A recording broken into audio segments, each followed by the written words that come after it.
Chapter 26, Isamu the Breaker. Not only that. That experiment also made him incredibly strong. He possessed strength that far surpassed ordinary people. Then now. I want to go take a look. Who dares to disrupt our conversation? The rhino said very arrogantly. He had absolute confidence in his strength. As he finished speaking, he stood up and walked out of the room. Under the light, his body was like a small mountain, full of pressure. With every step he took, the ground would tremble. His aura was extremely terrifying. Madame Viper, who was in the private room, couldn't help but smile when she saw the rhino being angry. The corners of her mouth couldn't help but curl into a smile. She raised her finger and gently licked it. Looks like there will be a good show to watch again. And at this moment, the slaughter in the bar continued. Isamu zoomed through the crowd. Like a cheetah, he quickly downed the surrounding gang members on the ground. His efficiency was extremely fast. However, at this moment, something strange happened. A secret door not far away suddenly exploded. Then, a huge black shadow rushed out from it. Isamu had yet to react. That black shadow was like a speeding tank. It suddenly charged toward him. Boom! Isamu's body was thrown like a ragdoll. In an instant, he was sent flying. Then, he ruthlessly smashed into the wall beside him. Boom! Immediately, a snowflake-shaped pattern appeared on one of Levi's screens. However, it quickly recovered. Interesting. In the office, Levi crossed his legs and looked at the screen as he spoke with interest. A strong opponent had finally appeared. It seemed the following battle would not be as boring as it had been just now. In the bar, Isamu was knocked to the wall. That powerful strength even caused a certain problem to appear in his body. But fortunately, his body was meticulously crafted by Arc. Very quickly, he returned to normal. Just as Isamu shook his head, he seemed to wake himself up a little so that he could get up from the ground. That rhinoceros monster had already started his counterattack. At this moment, he seemed to have turned into a bulldozer. Bang! Bang! Bang! Wherever he went, everything would be turned into dust. The tables and chairs, none of them were spared.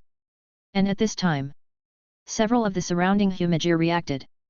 They immediately raised their gun and fired at him. Day! Instantly, countless bullets were fired. It rushed towards the huge black shadow. Do you know what happened?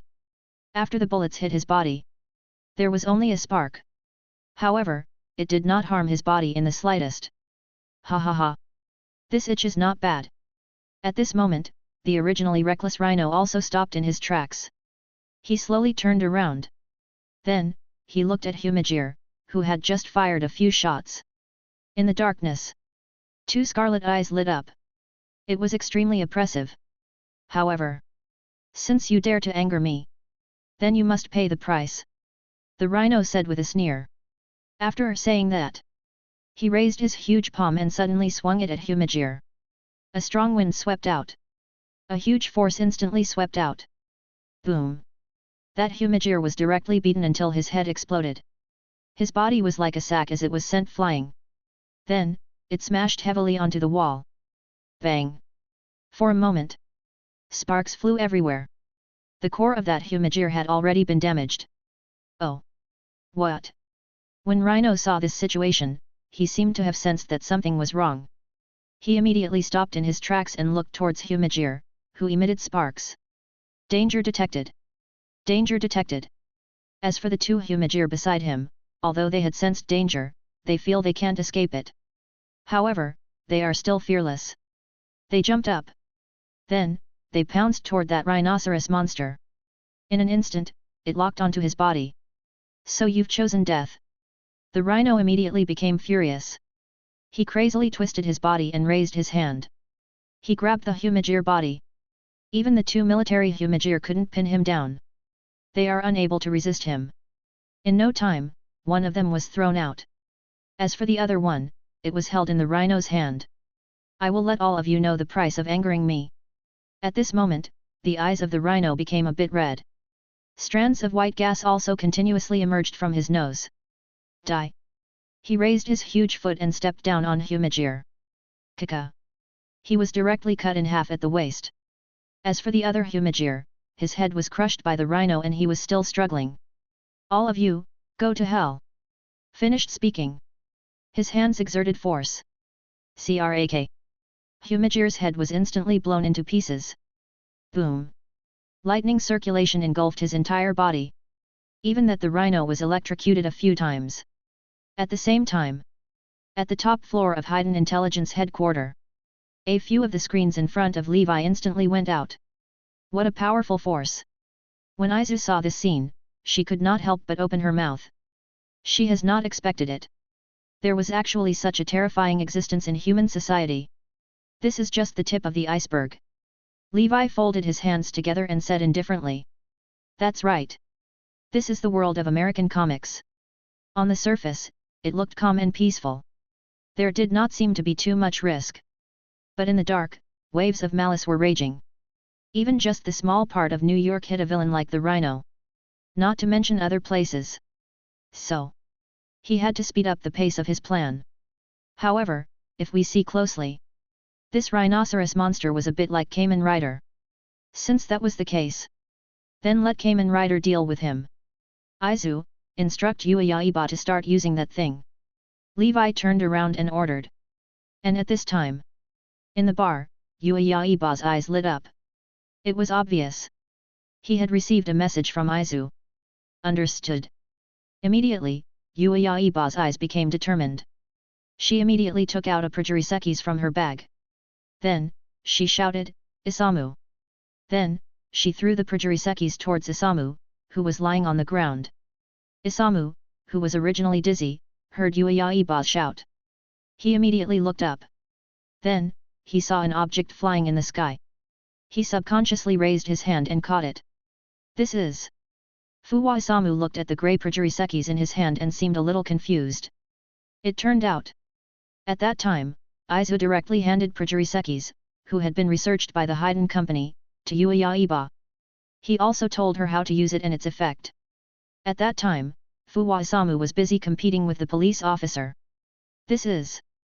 Transformation Progress Ikis. Open it. Then put it into AIMS Shot Riser. It will produce an amazing effect. Yaiba told Isamu what she knew. Alright. Since that's the case, let this fellow experience our strength. As he spoke, Isamu picked up the grey key and opened it up. Chapter 27, Enough Power to Annihilate a Mountain. You know? After exerting a good amount of strength to open the Progress Iki, the key seemed to have been welded tightly. It did not move at all. What's going on? Isamu was confused. Only then did Yaiba react. She seemed to have thrown the wrong projirisekis. One had to know. These projirisekis needed to be authorized before being used. And before. Among the projirisekis that Izu had given her, only Shooting Wolf had been authorized. And the one she threw to Isamu is Punching Kong. This was stronger than Shooting Wolf. Therefore, the authorization had not been approved. Wait a minute, I will immediately give the correct projirisekis to you. Yaiba hurriedly searched his bag. And at this time, the rhino had already finished cleaning up the Humajir beside him. However, the anger in his heart was still burning. He needed something to vent the anger in his heart. Then, he looked around. He immediately turned his eyes to Isamu and Yaiba. It's you guys. Then the rhino lowered his head. He lifted his 2 feet and stomped on the ground. 2 streams of white gas also came out from his nose. In the next second, he ran with all his strength. He rushed toward the place where Isamu and Yaiba were. He was like an out-of-control tank. Once he hit them, there will be no bones left. It's too late. Looks like I can only use brute force. When Isamu saw this situation, he immediately shouted. Immediately, he used all the strength in his body. His face was almost twisted together. Open up.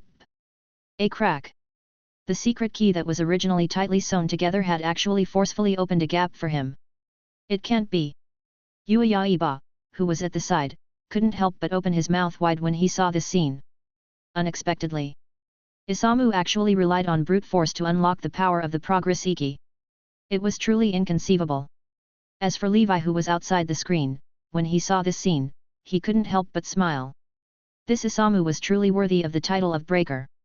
He did not expect that even in the United States, he would still maintain the characteristic of physically opening the locked progress key. Oh right. Izu. Help me record Isamu's first battle. Then upload it to the database and analyze it. Levi raised his hand and said to Izu beside him. Understood, President. Izu immediately raised his hands. His eyes and headphones lit up at the same time. Very good. Then let's begin. Levi looked at the screen in front of him with a burning gaze. He wanted to see. What kind of power could this key release? Isamu, who had opened the key, did not dare to slack off. He turned the transformation device in his hand and inserted it into AIMS Shatricer's slot. Authorize. Kamen Rider. The sound effect of AIMS Shatricer instantly rang out. Isamu lifted AIMS Shatricer up and gripped his hands. His eyes were sharp as he looked forward. Henshin. As he shouted, he pulled the trigger in his hand. Shot rise. Bang. An azure bullet shot out like an arrow leaving the bow. It whizzed out from the muzzle of the gun. Then, it shot towards the rushing rhinoceros monster. Thump. Facing the incoming bullets, the rhinoceros monster was not afraid at all. It was just a bullet. There was no way to penetrate his hide. However, the blue bullet missed Rhino. In the air, it circled the rhinoceros monster and drew a beautiful arc. Then, it returned the same way it came. What? It's actually shooting at himself. Is this guy crazy? In the darkness, Madame Viper, who had been hiding at the side, saw this scene. He couldn't help but laugh. However, in the next moment, in her eyes, there was only deep surprise. She saw that Isamu faced the bullet that flew back and punched. Hiya! In a split second, that blue-white bullet disintegrated in an instant. Then, it turned into countless components that surrounded Isamu. Immediately after, it wrapped around Isamu's body quickly. Bang bang! In less than a second, a thick armor was already loaded on Isamu's body inch by inch. Punching Kong. Enough power to annihilate a mountain. ZZSSSSSST. Immediately after, a burst of white gas came out from the joints of the armor. He looks extremely cool. At this moment, Isamu, who had completed his transformation, was covered in armor. His arms were extremely thick. It was completely made of metal. Compared to before, his strength had increased by 10 times. At this moment, his brute power has reached astonishing tens of tons. Such a strong force.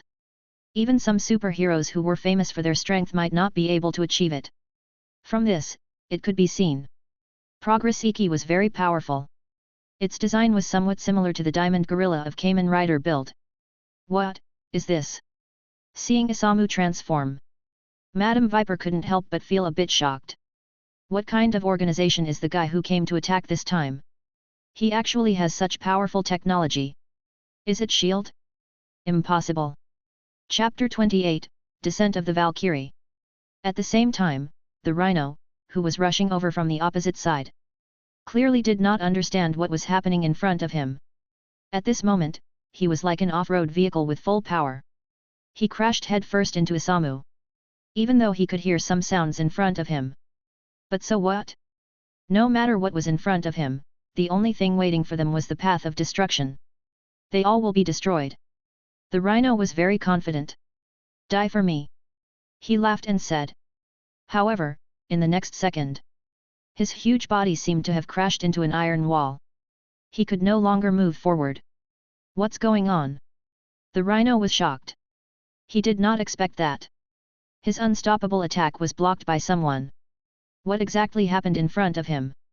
It turned out, the reason why this Rhino had stopped moving was because he had been caught by the horn. In that case, shatter for me. Isamu clenched his fists slightly. Rhino's horn instantly shattered. Cracks spread to the top of his head. Ah! You bastard, how dare you to break my horn? I will tear you into 1,000 pieces. The Rhino was on the verge of going crazy. His eyes were crimson red. He was completely enraged. He suddenly raised his hammer-like fist. It suddenly swung towards Isamu. It created a whistling sound as it moved so quickly. As for Isamu, he was already prepared for this. He suddenly pressed the switch on Projiriseki's power. Light surged on his right fist. It illuminated the entire bar. In an instant, the two huge fists suddenly collided. Boom! In an instant, the violent fist wind blew recklessly. The surrounding wine bottles shattered. The people beside him were also directly blown to the wall. Even Yuayaiba raised his hand that was holding the spear to block the gust. Her long hair fluttered in the wind. What an incredible power!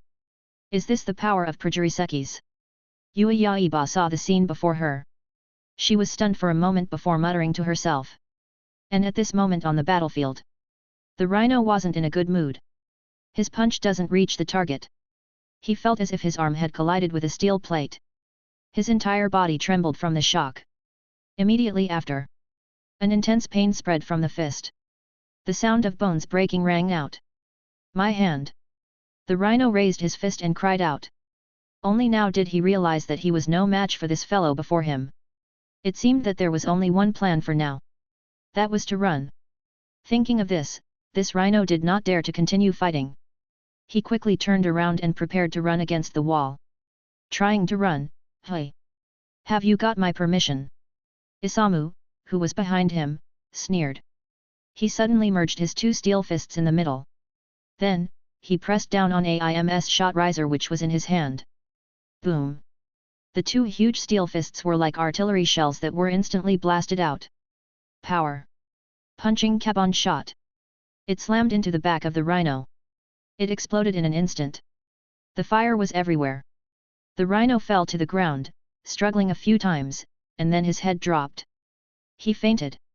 Immediately after, a large ball of red light emerged from his body. This light was far more intense than any of the previous ones. Isamu instantly sucked it into his body. Then, through the internet, he sends it back. Well done. Then next, it's my turn. Yuayaiba immediately pulled out her gun from her waist.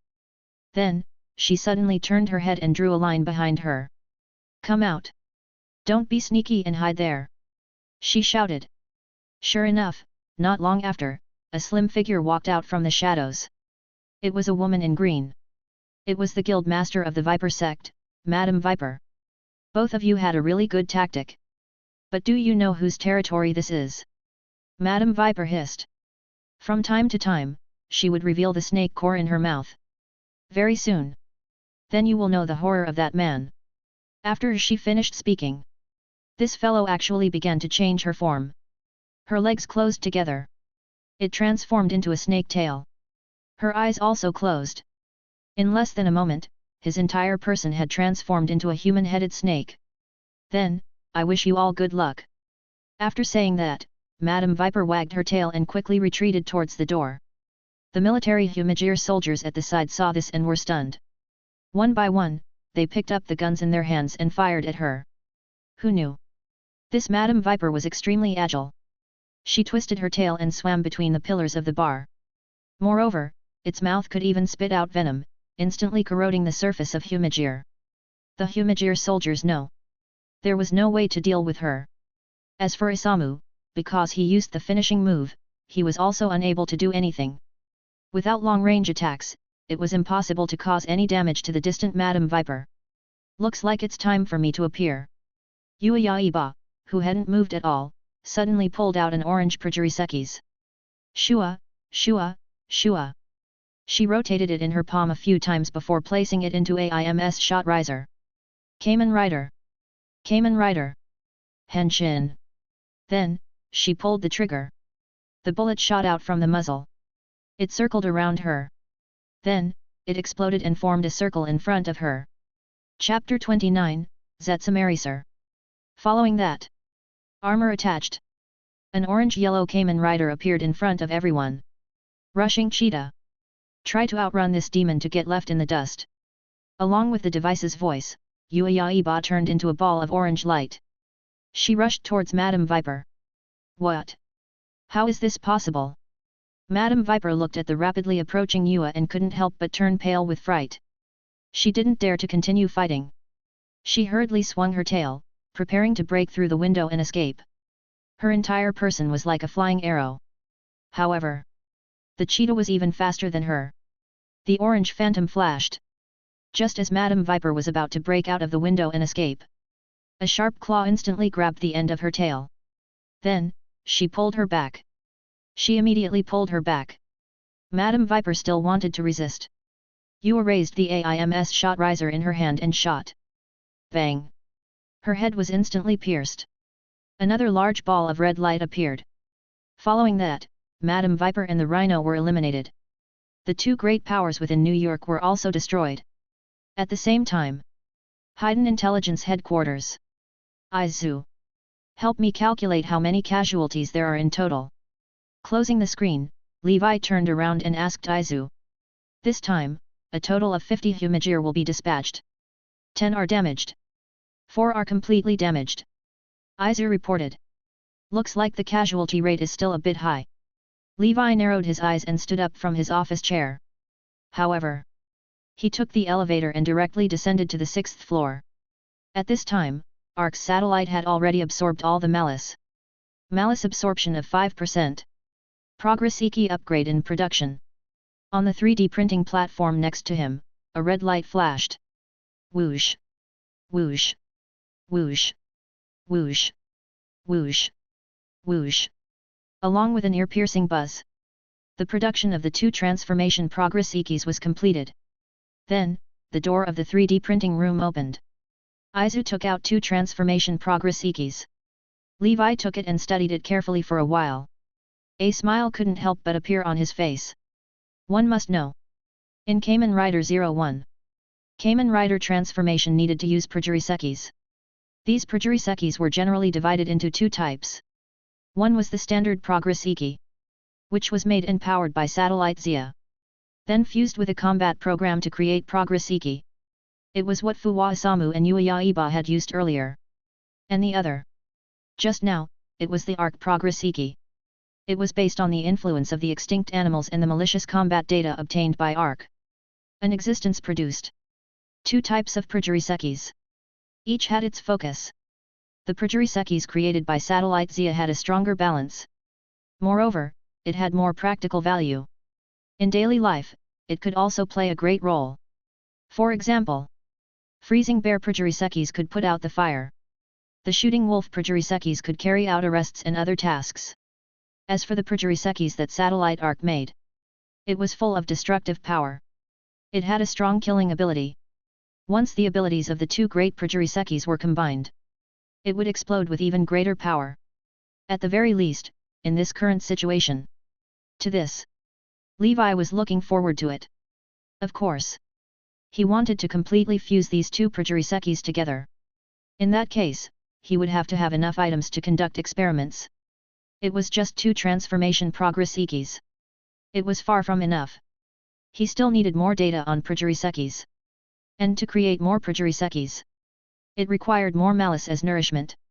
Levi looked at Projurisekis in his hand, and the corners of his mouth could not help but reveal a trace of an evil smile. Immediately, he turned around. He handed these two Projurisekis back to Aizu. Go and send these two Projurisekis to Yuya and the others. Next time, let them encircle and annihilate the gangs. Don't just charge forward the moment you come up.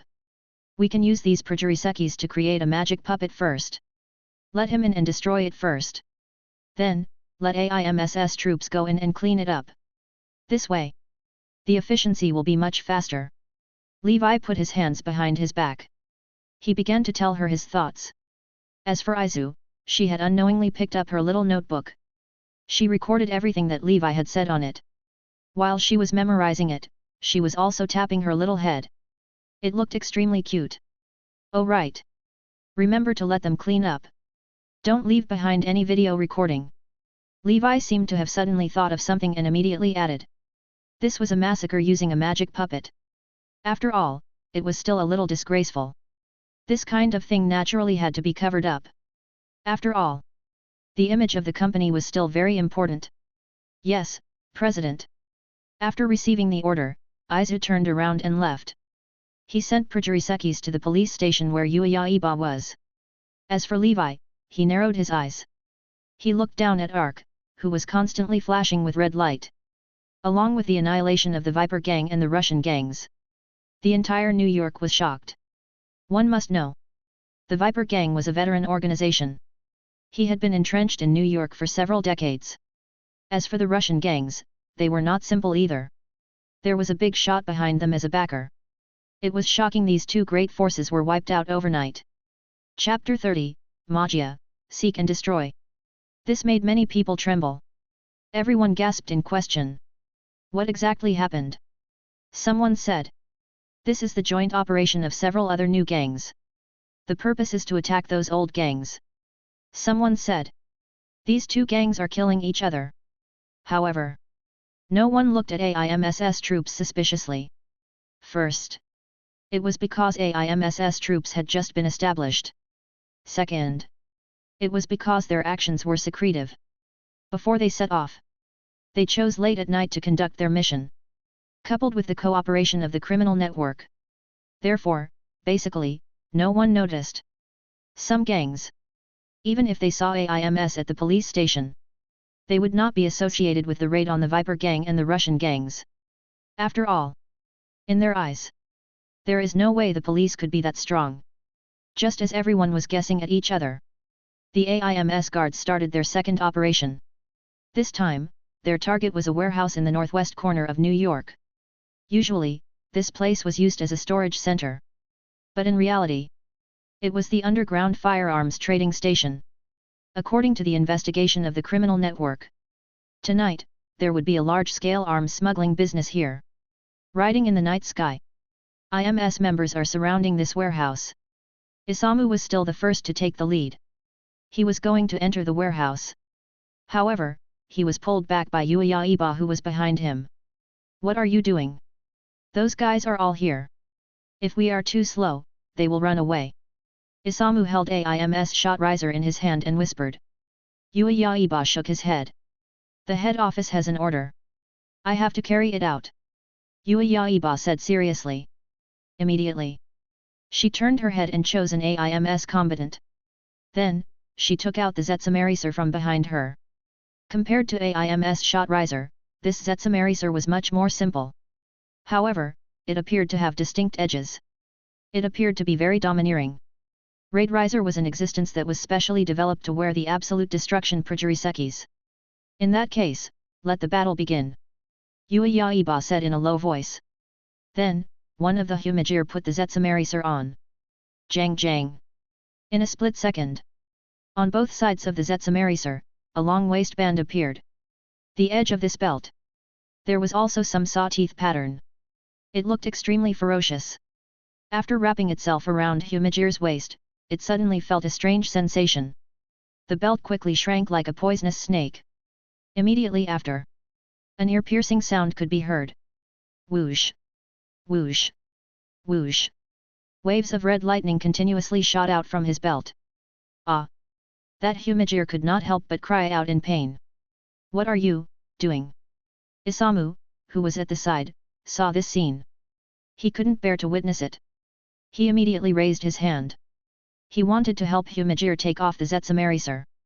But you see, Yaiba, who was at his side, immediately stopped him.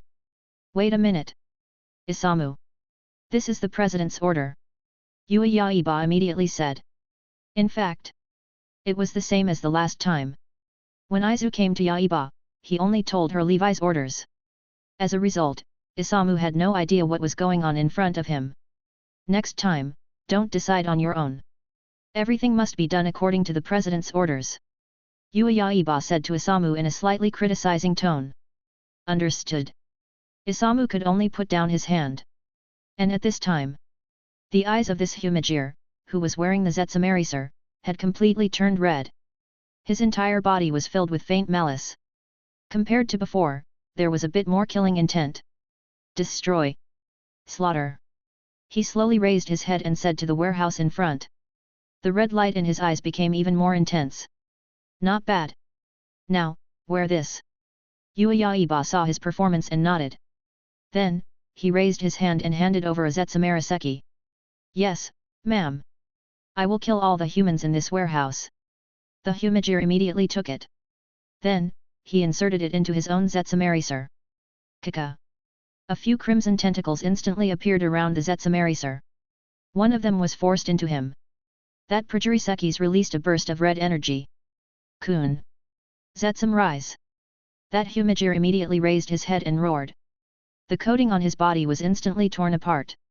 His original appearance was revealed. Immediately after, streaks of red data suddenly emerged from his mouth. It was like a beehive that converged on his body. Bang! In just an instant, ferocious armor was already on his body. Among them, the most eye-catching were the two bright red armor plates on his shoulder. It was like a blade. This is Kun Magia. The transformation was done according to the data of a Triassic-era flying lizard. The thing that most intimidating about the form was the long saber on his shoulder. Now, let's attack. Magia-kun! Yua, who was at the side, immediately gave her order. Magia-kun did not reply. With a bang, he pulled out two battle sabers from his shoulders. Chapter 31, Kingpin, the Underworld Boss. Then, he rushed towards the warehouse. In less than a second, the entire warehouse was filled with ghostly wails and howls. What is that thing? Help! Q, quickly shoot! Run, quickly run! The gang members shouted madly. Initially, they were sorting out the smuggled firearms. But they did not expect it. A madman suddenly rushed in from outside. He did not differentiate friend or foe and cut everything in front of him. Moreover, his strength and speed far exceeded that of ordinary people. Wherever he went, blood and flesh flew everywhere. It was extremely terrifying. Everyone shot back, but Magia-kun did not fear bullets. Facing the bullets, he continued to charge forward with no regard for his life. Everyone had never seen such a situation before. They were immediately killed and scattered around like rats. The woes are overwhelming. Some members could only break out towards the outside. And at this time, the members of AIMSS guards were already waiting outside the door. They were facing the fleeing gang members. They did not hesitate in the slightest. They immediately pulled the submachine gun in their hands. Ratatata! Bullets poured out in torrents. Those who escaped were instantly turned into Swiss cheese. Not a single person were able to escape this barrage. Then, the sounds in the warehouse gradually died out. Immediately after, Kun Magia was covered in blood. He walked out of the warehouse. Mission completed. Yua saw the situation. He immediately pressed the button. The crazy red eyes of the Magia immediately dimmed. Zetsumaraseki also fell off his body. And at the same time, a large amount of malice appeared in the surroundings. They swarmed out from the corpses. The surrounding Humajir continuously absorbed it. Then, it was transported back to Satellite Ark. Very good. That's it. In the office, Levi saw the scene from the outside. He couldn't help but snap his fingers in excitement. This way, the speed at which he swept through New York's gang would significantly increase. With this set of tactics, AIMSS efficiency had significantly improved. Open the door and release the Magia. And then launch a siege. They had already used this trick to perfection. Wherever the Magia went, it was a complete mess. In just a few days, they attacked several large gangs. They swept through more than half of New York. Countless gangs were destroyed because of this. The rest of them were also hiding in the shadows, shivering. In just a few more days, the scum of New York would be completely wiped out. As for General Ross' assessment, it would also end early. Everything was developing in an orderly manner. And without these gangsters causing trouble, New York's citizens also became much safer. Of course, whenever someone was happy, there would be people who would be angry. Chrysler Building. This was a tall building in New York, Manhattan. This building looked ordinary from the outside. There was no decoration sign on it. It looked extremely modest. However, when the pedestrians passed by this building, they were shocked. They would speed up and leave quickly, because they knew what this building meant. At this time, it was already late at night. New York, which had been hot and stuffy for many days, finally had a rainstorm. Crash! The heavy rain poured down. It seemed to want to wash away all the sins that New York City had accumulated for many years. Thunder rumbled. It seemed to be showing the anger of some people. The top floor of the Chrysler Building. A huge black shadow was standing in front of the enormous glass window. He looked down at New York on a rainy night. Lightning lit up. The figure of that guy suddenly shot out from the floor-to-ceiling window. His figure was tall and sturdy. His face was stern. His large muscles almost burst the black suit on his body. In his left hand, he held a golden scepter. He leaned it on the ground. In his right hand, he held a cigar.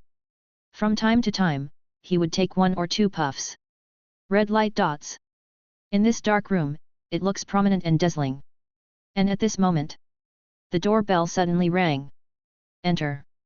The colossal figure turned around. Light and shadow changed, and its appearance finally appeared. He had a shiny bald head and a cold face. This guy was no one else. It was New York's underworld emperor, Kingpin. At this moment, the door was gently pushed open. A black butler walked in from the outside. How is the investigation going? Kingpin lifted his hand, took a puff of his cigar, and asked. For the past few days, the business under his command was inexplicably dealt an enormous blow. One had to know. 40 of the business in New York was related to him. Firearms. Drugs. Smuggling. Everything was here. To carry out these businesses. Gold had supported many gangs to act as his representatives for these businesses. However, these few days, these gangs were swept away one after another. It made him lose a large sum of money. Moreover, this was not the most crucial point. The most important thing was that he still did not know who was the opponent who attacked him. This was very frightening. One had to know. He was the underworld emperor, surrounded by enemies. He would be pulled down from the horse if he weren't careful. Therefore, in the face of any possible threat, he would be extremely vigilant. Not to mention this is a large-scale attack. Chapter 32, Ride the Tiger and Swallow the Wolf. The underling has carefully investigated. I have found a clue. This time, the one who destroyed many gangs was an organization called AIM's Guard Team. The black butler grinned. The white teeth in his gap were immediately revealed. In the dark, it was very dazzling. What is the background of this AIM's team? Kingpin's expression did not change as he took a puff on his cigar. Then he asked. According to the information we gathered, this AIMS seems to be a collaboration project between Hiden Intelligence and the New York police. We haven't dug more specific information yet. The Black Butler quickly reported his results. As the Underworld Emperor, Kingpin had unimaginable strength. His intelligence network was also spread throughout the entire city. Whether it was the underworld or the underworld, they all had his eyes and ears. So, although this AIMS was secretly established, their origin could easily be found. When Kingpin heard this, his eyes twitched a little. Hiden Intelligence. Is that the company that launched the new generation of robots? He looked out of the window with a cold stare. A company that had just risen. They dared to lay their hands on him. It seemed that they were tired of living. Pass down my order. Kingpin waved his hand. He was ready to give the order to destroy Hiden Intelligence. However, at this moment, the Black Butler added. However, it seems that there is the military involved. Cough, cough, cough. When Kingpin heard this, he couldn't help but cough a few times. His gaze was also not as sharp as before. If that was the case, then it would not be easy for him to make a move. One must know. The underworld is the underworld. No matter how strong he was, some things could never be touched. Compared to those important people from the military. Although he was powerful. But he had not reached that height yet. Because the country was the biggest violence machine. If he controlled the entire underground market of the United States, perhaps he could still deal with them. But now? Obviously not. Moreover, we seem to have found something like this at the location of the incident. Finished speaking. The Black Butler carefully took out a memory card from his pocket. Oh. Kingpin took it and turned around. He returned to his desk and inserted the memory card into the player beside him. Wang! A huge screen opened up in front of them. Then, a video was projected above. In the video, the devil puppet that Humajir had transformed into was just like Ashura. It slaughtered in all directions. Everywhere it went, sliced limbs flew everywhere. It was extremely terrifying. Immediately after, blood splattered, and the screen was immediately covered with it. The following scenes were already blurred. Our people found this in the secret compartment while looking through the scene. In fact, Kingpin would not trust the gangs that he supported too much. He would always plant some tricks in them, to ensure that his subordinates would not betray him. For example, he would arrange for those genuinely loyal to him. Or, he would set up a camera in some places in advance. He wanted to see if they were secretly doing something else while dealing with him. This video recording was taken from the first time the magic puppet had been dispatched. Although after the event, Sister Yua sent a few Humajir to clean up the scene. However, they did not find any hidden cameras. That was why they got this information. After watching the video, even Kingpin was secretly shocked. Was this the secret weapon that Hiden and the military had jointly developed? It seemed. This Hiden Intelligence didn't seem to be a pushover either. Then, what should he do next? Send someone to attack. Obviously, this was not a good idea. However, letting it develop like this was not his way of doing things. Then what should he do? In just a moment, Kingpin thought of a solution. He raised his hand and extinguished the cigar in his mouth. Then, he took out a black cell phone from his desk. This cell phone had been strictly encrypted. To prevent leakage, the President of the United States would use this one. In this world, only a few people are qualified to use it. After dialing a series of mysterious numbers, the call got through. I have a video in my hand. I believe you will be very interested. The corners of Kingpin's mouth also pulled out a cruel arc. He could not do anything to Hiden technology, but it did not mean that everyone did not chase the tiger to swallow the wolf. This was his best trick. One had to know. He was able to turn from a useless hooligan into the underground emperor of New York. What he relied on was not force. It was his own mind. He wanted to use other people's resources to achieve his goal. He did not know how often he had done this kind of thing. A moment later, Kingpin hung up the phone. A satisfied smile appeared on his face. Immediately, he took out the memory card from the player. Then he handed it back to the black butler. Take this thing. Place them in the place I mentioned just now. After this is done, leave none of the people who have handled this matter alive. Deal with them all for me. He ordered coldly. Yes. The black butler was not too surprised. He nodded. He was about to leave. However, at this time, Kingpin seemed to have thought of something. Right. Tell the people below to be more careful. Also, send some more people to the headquarters. Chapter 33, Shadow of Hydra. Empire State's Building. It was a building built in the last century. After it was built, it became the landmark of New York City. Every day, countless tourists come here. It also became a place where many movies were shot.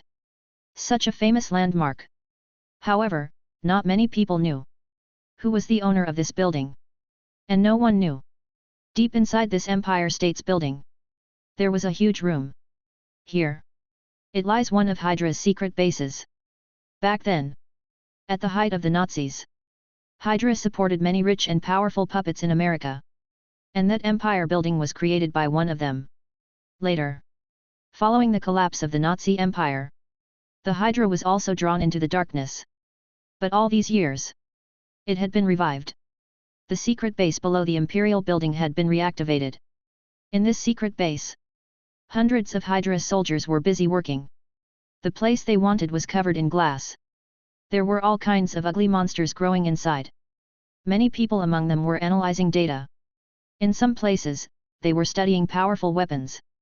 They shuttled through these test fields in an orderly manner.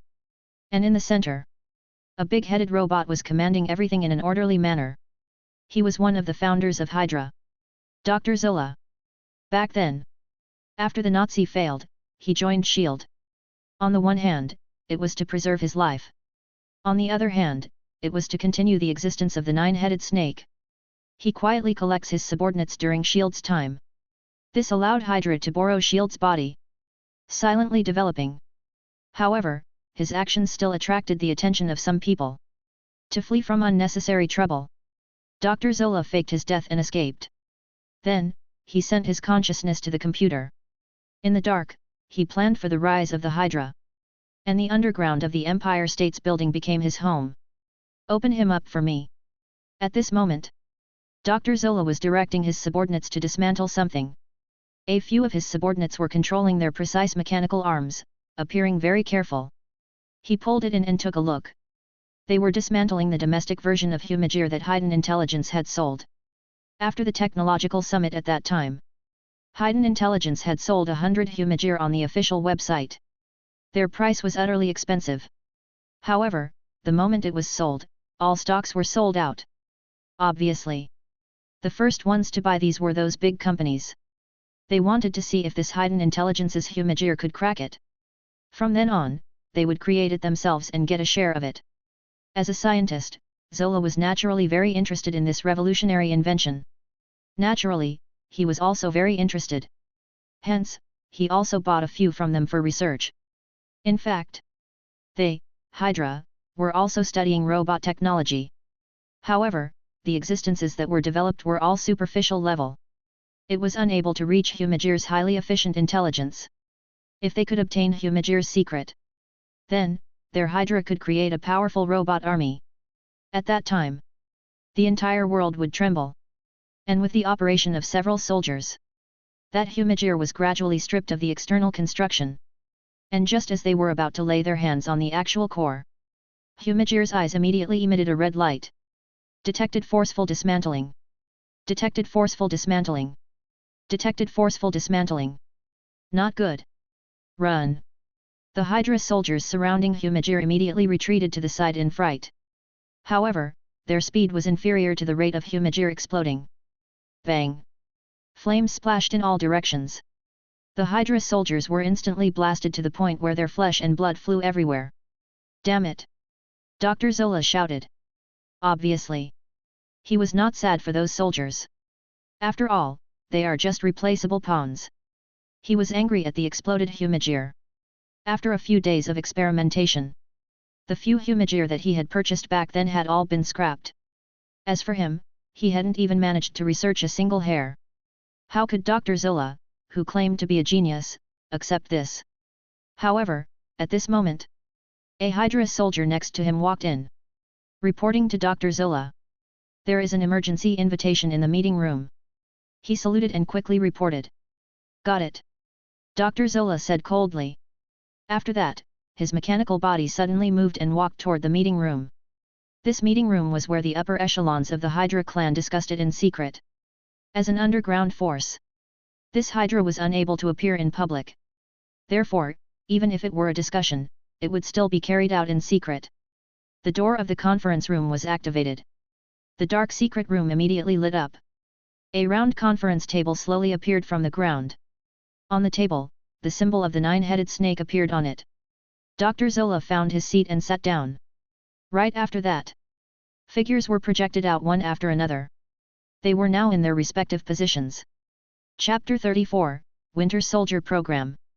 Dr. Zola's right-hand man. He was the current chief of S.H.I.E.L.D., Alexander Pierce. He could be said to be Hydra's most prominent official on the surface. In fact, Pierce is none other than Dr. Zola's hidden descendant. He had been hiding in S.H.I.E.L.D. for many years. No one had discovered any abnormalities. He contributed significantly to Hydra's development. Opposite him sat an old man wearing a green cloak. On his aged face, there was only a single eye. He seemed to be very grateful. However, the harsh light constantly flowing in his eyes revealed his true thoughts. This guy was called Baron Strucker. He was the most experienced person in Hydra. He was born in the Bava region at the end of the 19th century. After he became an adult, he joined the Nazi faction.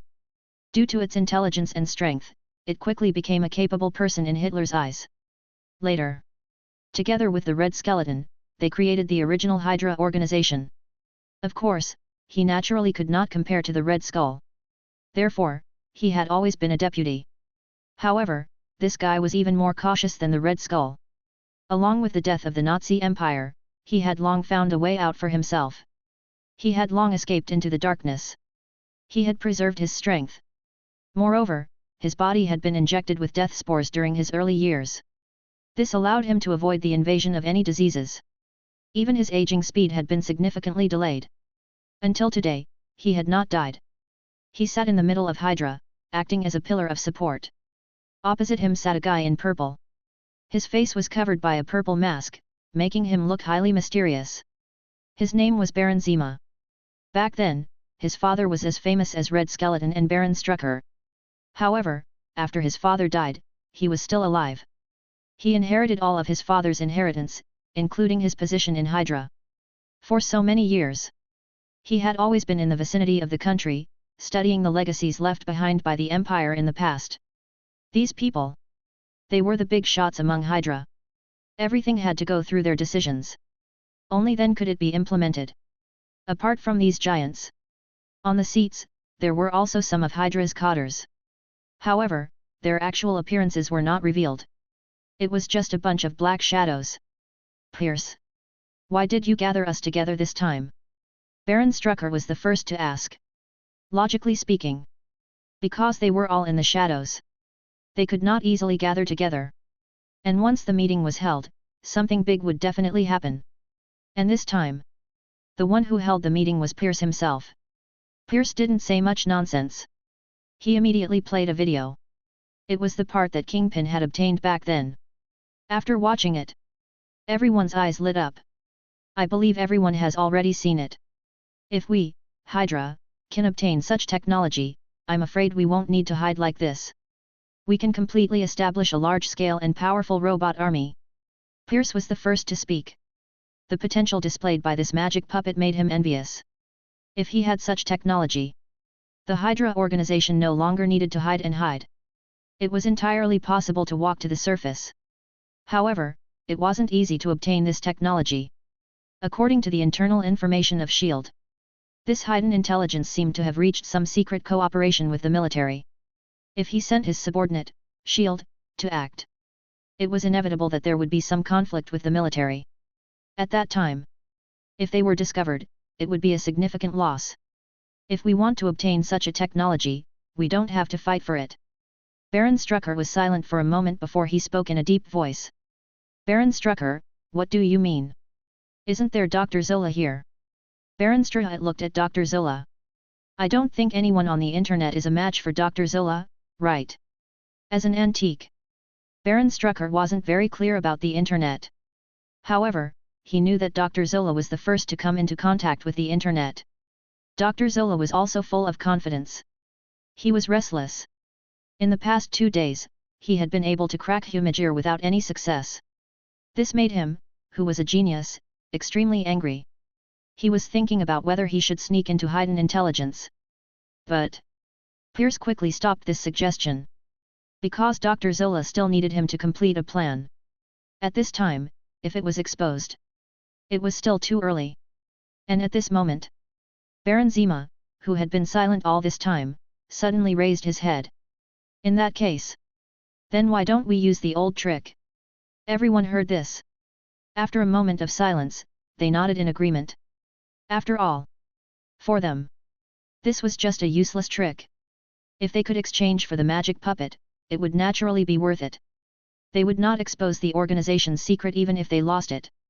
Why not? Immediately, they began to make detailed plans. Chapter 35, Bucky Barnes. After finalizing the plan, everyone discussed other matters. All right, Pierce. Have there been any big movements from S.H.I.E.L.D. recently? Baron Strucker asked. Recently, Nick Fury has become much quieter. However, this fellow seems to be a decent person. He wants to retrieve Captain America's body, Pierce said in a relaxed manner. As soon as these words were spoken, everyone present couldn't help but burst out laughing. In their eyes, Captain America had long died together with the Red Skull. Unexpectedly, Nick Fury actually wanted to find his body. What wishful thinking! All right, after this meeting, do not contact each other for some time. Baron Strucker made his final declaration. Immediately, everyone stood up. Together, they shouted out their jargon. Long live Hydra! As the voice sounded, the projections in front of Dr. Zola disappeared one by one. Dr. Zola looked at the disappearing people. A trace of regret appeared on his face. I really want to hurry up and get the secret of that Humajir. His eyes were filled with greed. On the other side, Baron Zima withdrew from the meeting. His body shot out of a virtual pod. The servants around him were already waiting at the side. Baron Zima stepped out of the virtual pod and instructed the Hydra soldiers beside him. The Hydra soldier immediately nodded. A moment later, An invisible fighter jet had already left the outer perimeter of Zima Castle. After entering the plane, Baron Zima flew towards his target. A few hours. The invisible fighter jet descended on the periphery of a majestic bunker.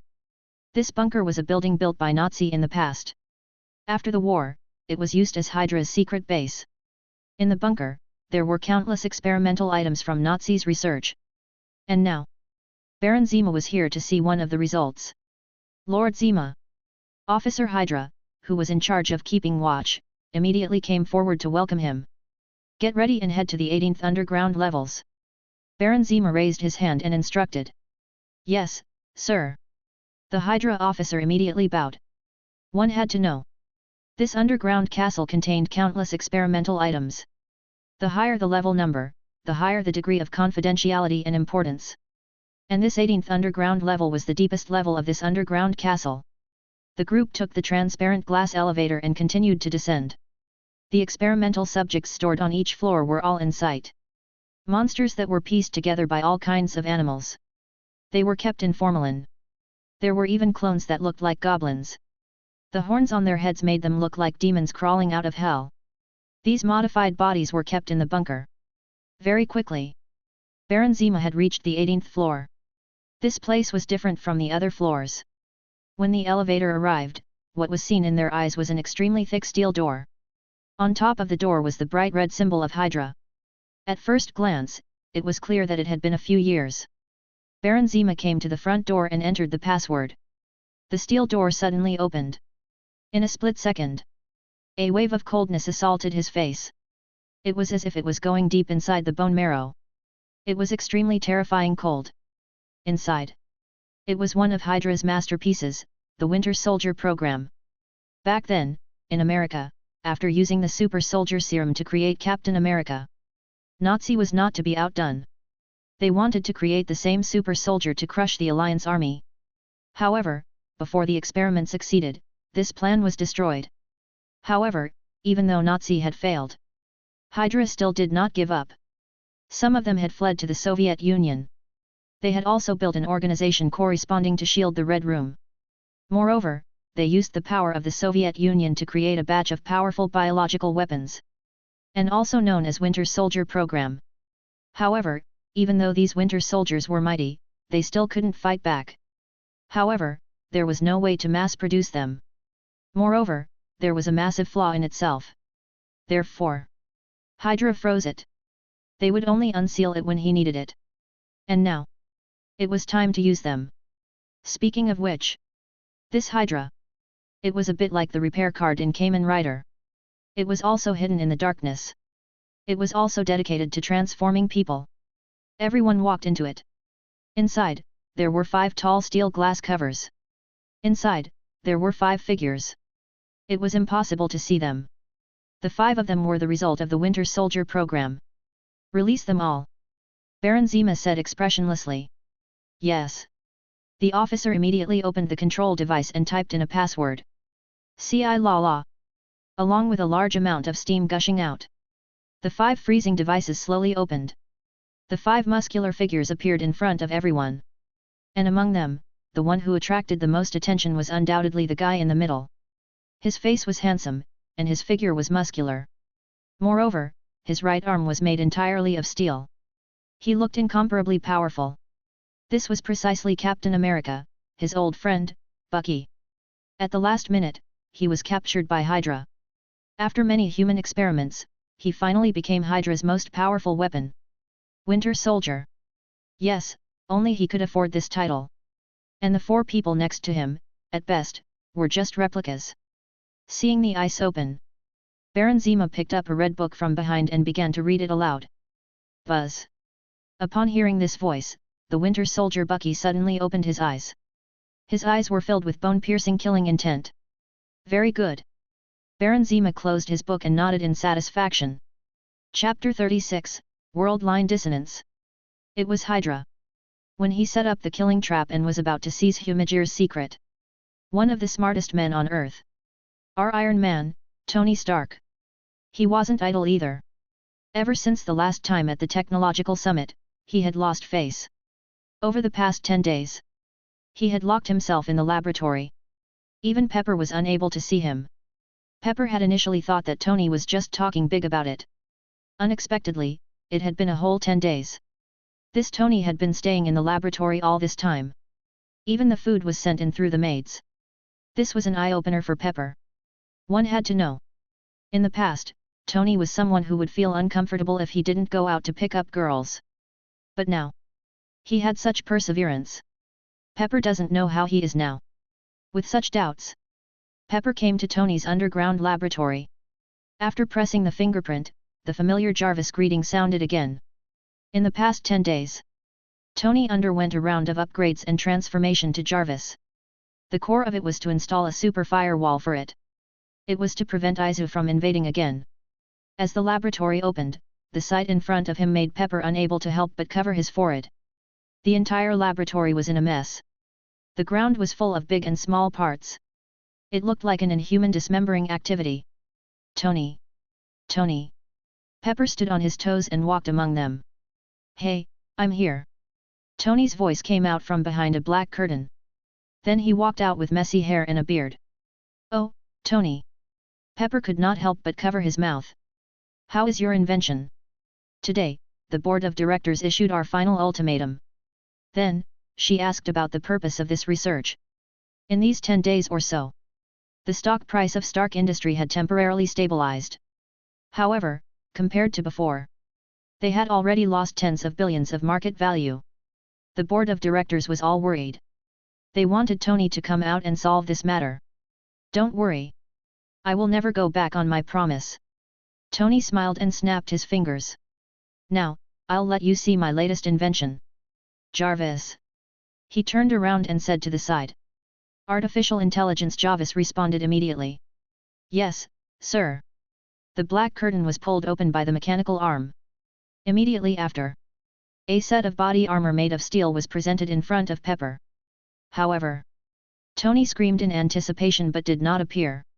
Pepper looked at Tony with a dumbfounded expression. He did not know what the armor in front of him was used for. Can't you tell how talented my invention is? Tony was very dissatisfied. He immediately walked in front of the armor and began to explain. This is my latest design, the body armor. With this, you will have the strongest power. Come, try it. Without waiting for Pepper's response, Tony snapped his fingers. Jarvis immediately understood. He saw the mechanical arm at the side quickly disassemble the armor into several small parts. Tony pulled Pepper to the stage. Then the mechanical arm quickly started to operate. A moment later, Pepper's body was already inside the steel armor. I won't let you bring this one. Come, try taking 2 steps. Tony unlocked the mechanical arm's fixed device. Then, he activated the energy slot of the armor. Then, he said with a smile. Some parts of the armor immediately lit up. Pepper carefully raised her foot. Crack! The entire armor fell to the ground. She initially thought that this steel armor would be cumbersome. But she didn't expect it. She didn't feel much weight. Wearing this armor was as comfortable as wearing clothes. How is it? This stabilization device is not bad, right? I have added a special liquid inside. It is used to fit the body and reduce friction.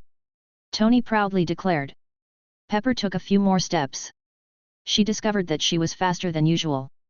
Moreover, after putting on the armor, any movement would use less forceful than usual. Tony looked at his work with satisfaction.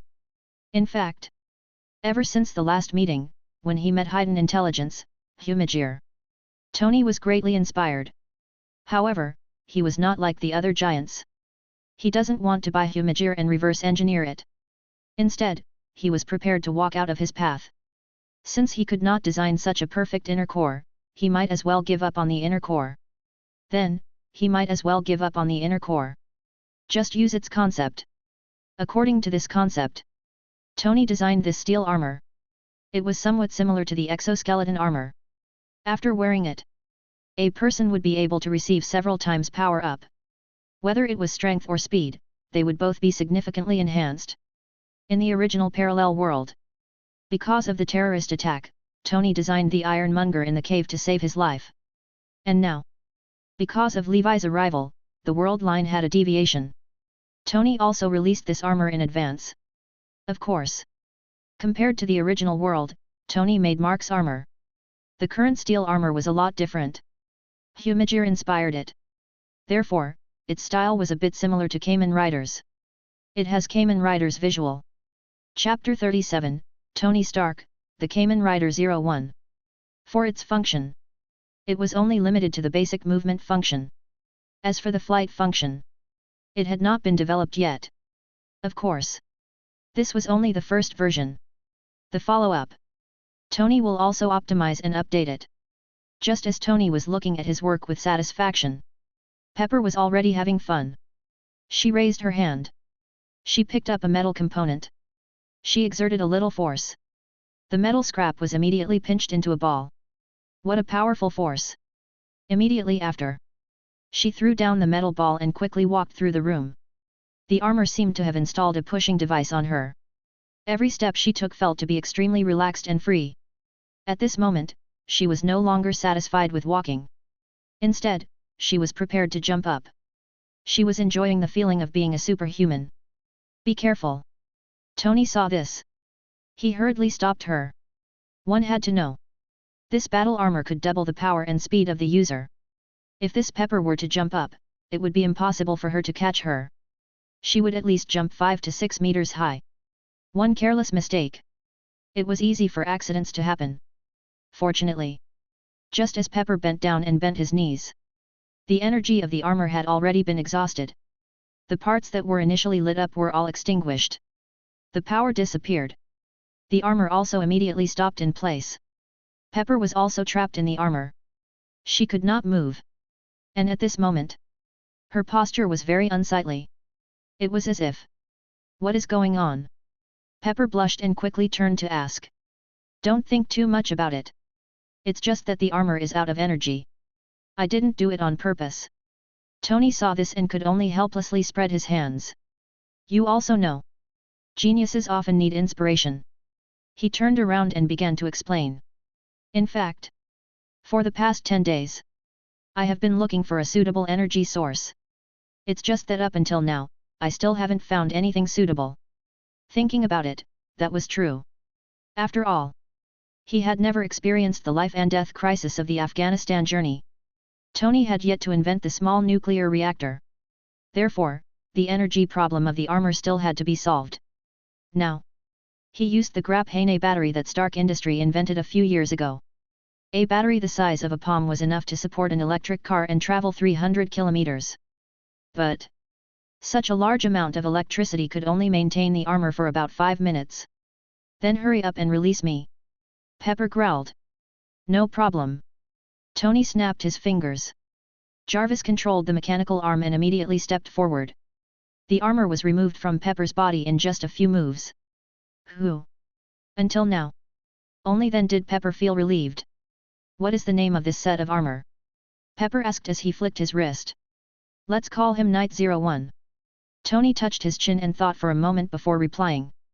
Because in the process of making this armor, however, many of the mounts he liked had been dismantled. Are you going to give this set to the board of directors? Pepper continued to ask. Of course not. Tony immediately said proudly. This set of armor was the work of his heart and blood. How could he give it to the group of people from the board of directors and let them ruin it? The response to the board of directors was its super simplified version. Jarvis. Let her have a look. Tony picked up a bottle of wine beside him and said as he drank. Jarvis immediately projected his virtual influence. Tony was used to dealing with the board of directors. It was exoskeleton armor. This exoskeleton armor could be said to be a super simplified version of Knight 01. Its appearance. It was somewhat similar to the one Tom Cruise wore in The Edge of Tomorrow. After wearing it, it could reduce the use of strength. It could increase the endurance and speed of the human body. Although it was not as good as Knight 01's armor. However, it was enough to deal with the board of directors. Right. Tony. You have been staying in this laboratory for the past few days. Some orders from the company cannot be signed at all. Now, in Afghanistan's Air Force Base, there is a batch of goods you need to sign. Pepper seemed to remember something suddenly. Afghanistan. All right. Tony nodded. Now, soaking in this laboratory, the problem of energy could not be solved. Let's go outside to get some air. Let's see if we can find some inspiration. Arrange it for me. By the way, bring along my Knight 01 armor. I want to modify it on the way. Tony said. Early the following day, Tony sat on his private jet. On his way to Afghanistan. As for Stark Industry, he also released the exoskeleton armor. In the video, a skinny man is wearing exoskeleton armor. He efficiently completed a mission that even a few ordinary people would not be able to achieve. The video was released. It immediately attracted a wide range of attention. All the major media outlets reported the truth. Stark Industries' stock price finally rose slightly. Chapter 38, Jarvis Backdoor. At this time, in the office of Hiden Intelligence Headquarters President, Levi sat in his office chair, his hands on the table. In front of him, 2 virtual light channels were suspended in the air, displaying different images. One of them. It was the demonstration video that Stark Industry had released, exoskeleton armor. There was nothing strange about this. But the other side. What was playing was that Pepper was wearing 01's armor. Tony was carefully guiding him from the side. This was unusual. One had to know. The second video could be considered Stark Industries' secret. It would not easily leak out to the outside world. Then, how did Levi do it? It turned out. It was the last minute. In the confrontation between Izu and Jarvis. Not only did Izu seal off Jarvis' network authority, there was also a hidden backdoor program implanted inside it. Through this hidden door program, Izu could freely invade the inside of Jarvis. Moreover, he would not be detected. In other words, as long as Tony used Jarvis, then his every move, everything was under Levi's surveillance. There was no secret at all. This is really interesting. Levi looked at the 2 videos in front of him and said with a smile. He did not expect it. It was because he had released Humajir. It allowed Tony to develop steel armor ahead of time. Moreover, he had even named it Knight 01. Hearing this name, it was tough for Levi not to think of him as the Grandmaster in his previous life. He raised his right hand. The system that he had not seen for a long time appeared once again. World point had already gone from over 400,000. It had risen to more than 600,000. In other words, it was just the change caused by Iron Man. It was equivalent to the impact that Humajir had created when he released it. But thinking about it, that was true. This Iron Man was a superhero born in the Marvel Universe. Naturally, he wouldn't be like ordinary people. It was like a vortex. Every move would have a significant impact on the world. Levi did not doubt it at all. He could easily be killed if he were to send someone to kill him now. Then, it would explode with a shocking amount of power. Of course. Naturally, Levi would not do such a thing. This was not his style. Was it interesting to play the game slowly? Didn't Iron Man develop Knight 01? Then he would let him be closer to Hiden. Of course. How to do it specifically? Levi already had a plan in his heart. However, there was no need to rush this matter. Now, let's finish the police arrangements first. Izu, how is the New York handover going? He turned around and asked Izu, who was standing beside him. Izu waited respectfully by the side. Hearing Levi's question, he immediately raised his hand. The virtual screen just now was instantly swept clean. What replaced it was a map of New York. President. The deadline for the mission is up. It has already been 15 days. We have already cleared 80% of the area. Following Izu's explanation, the map also began to change. Initially, there were big and small red dots on it. Each red dot was equivalent to a gang organization. And as time passed, the red dots on the surface gradually disappeared. The original area became clear again. The rest of the gang members, hide, disappear. However, if we used more time, then we will be able to find their location and catch them all in one fell swoop. Izu blinked her big watery eyes as she meticulously reported. No need. Levi stood up. As the saying goes, when the water is clear, there is no fish. For an average person, this looks clear enough. Clearing up the gangsters to this extent was enough to complete the mission. As for the rest, let them go. Fill up the video of the gang extermination and the data. Send it to Chief George. Right, clean up the video. Don't let the Magia puppet be exposed. Levi said indifferently. As he spoke, he then looked at his left hand. There was a collection rack for Projurisekis. After so many days of killing, the program already generated 4 Projuriseki. He believed that soon, his first plan, he would be able to complete it. He raised his hand and gently caressed those Projurisekis. On his face, there was a hint of a happy smile. Yes, President. Izu quickly dealt with the documents that Levi mentioned. Remove the negative report. Then pack them up and sort them out. In less than a minute, the entire document report was completed. It was sent to the mailbox of General Ross and Chief George. It has been completed, President. Izu turned around and reported to Levi. That is why Humajir is the technology of the future. Levi opened a bottle of red wine next to him and poured a little. As he drank, he said that the police station on New York's side moved quickly. After receiving the document provided by Levi, he quickly handed it over to the National Security Bureau for approval. After confirming the safety of Humajir, the government of the New York continent decided to take the lead in starting a partnership with Hiden Intelligence. Chapter 39, Black Widow Temptation. Of course, this was just small-scale cooperation. It was purchased with it. There was also Stark Industries' exoskeleton machinery. A batch of anti-bullet armor from Osborne's industry. The quantity of these purchases was not a lot. The bulk of the money will also depend on the military's purchasing priority. Of course, this purchase was not done privately. After all, on the surface, America was still a democratic society. Therefore, the New York government had specially set up a press conference. Levi was also invited to participate. The press conference was held in the open space of the New York City Government Plaza. The dozens of police Humajir were all lined up on one side, for the crowd to see.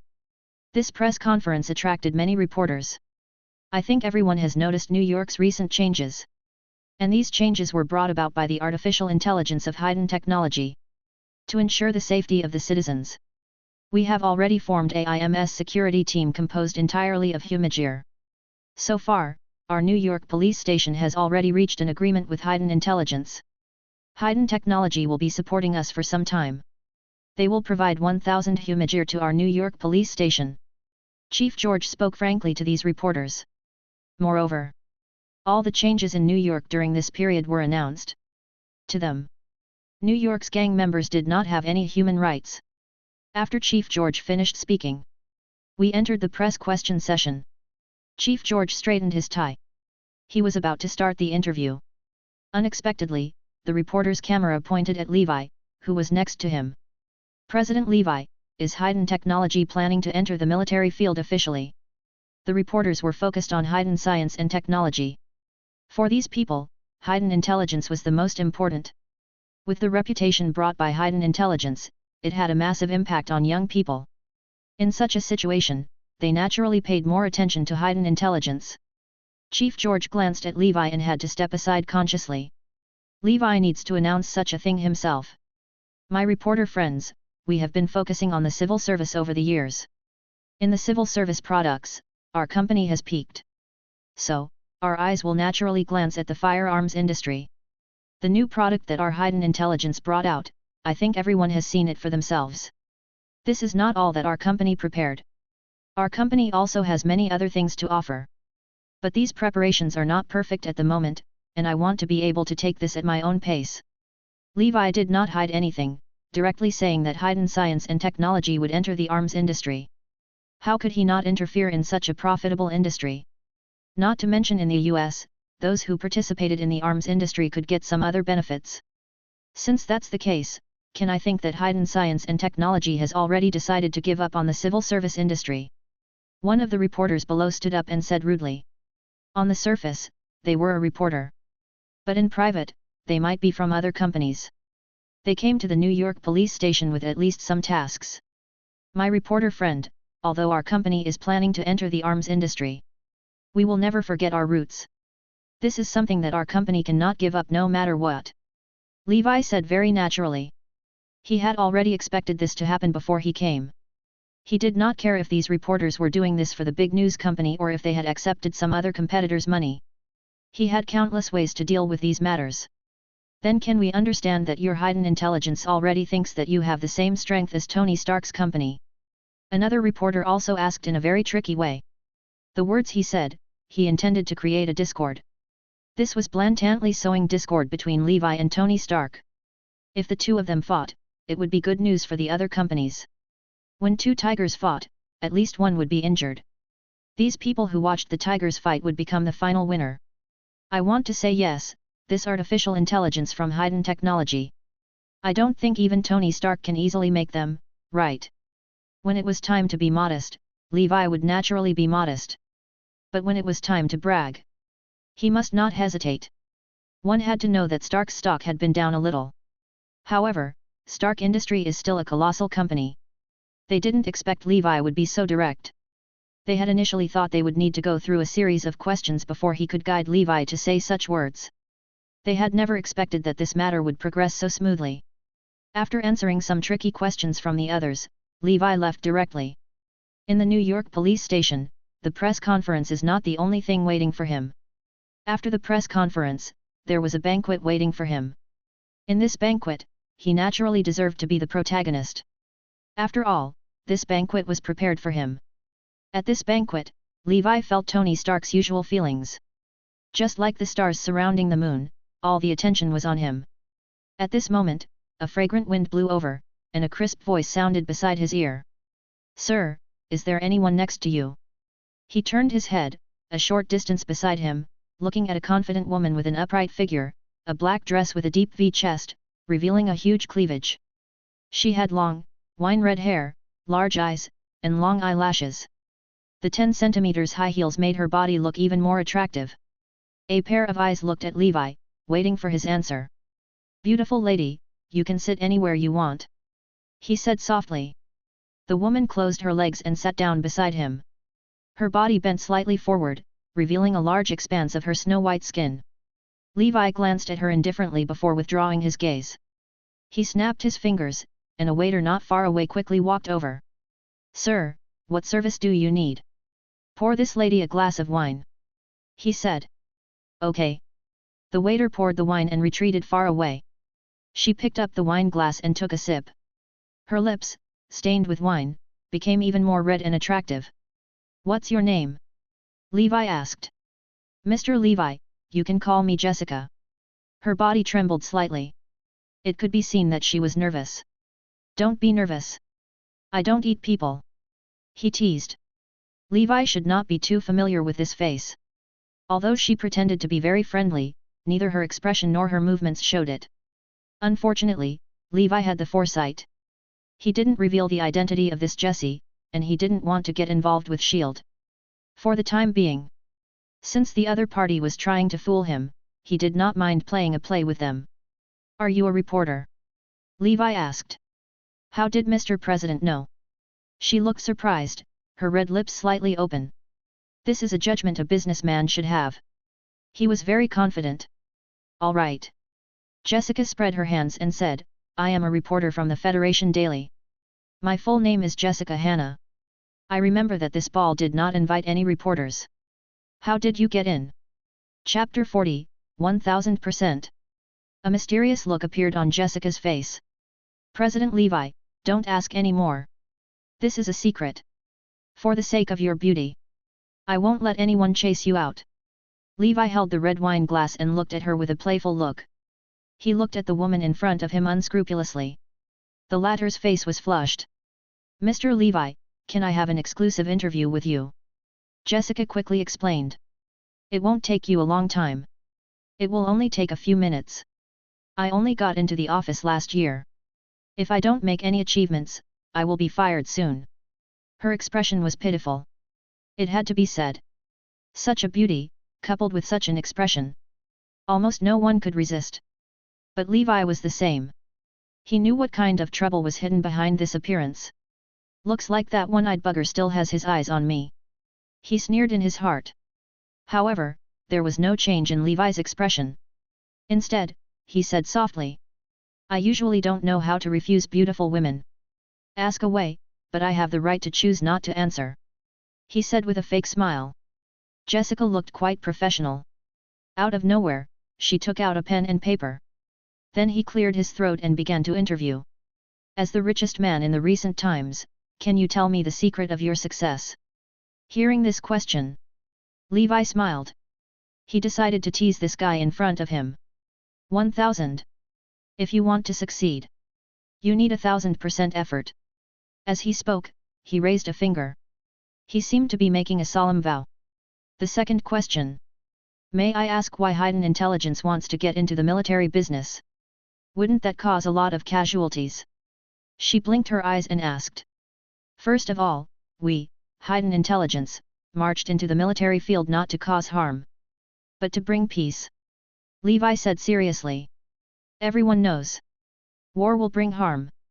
But once we use our company's Humagear, this kind of damage will be reduced to the minimum. First of all, our Humagear has a face recognition function.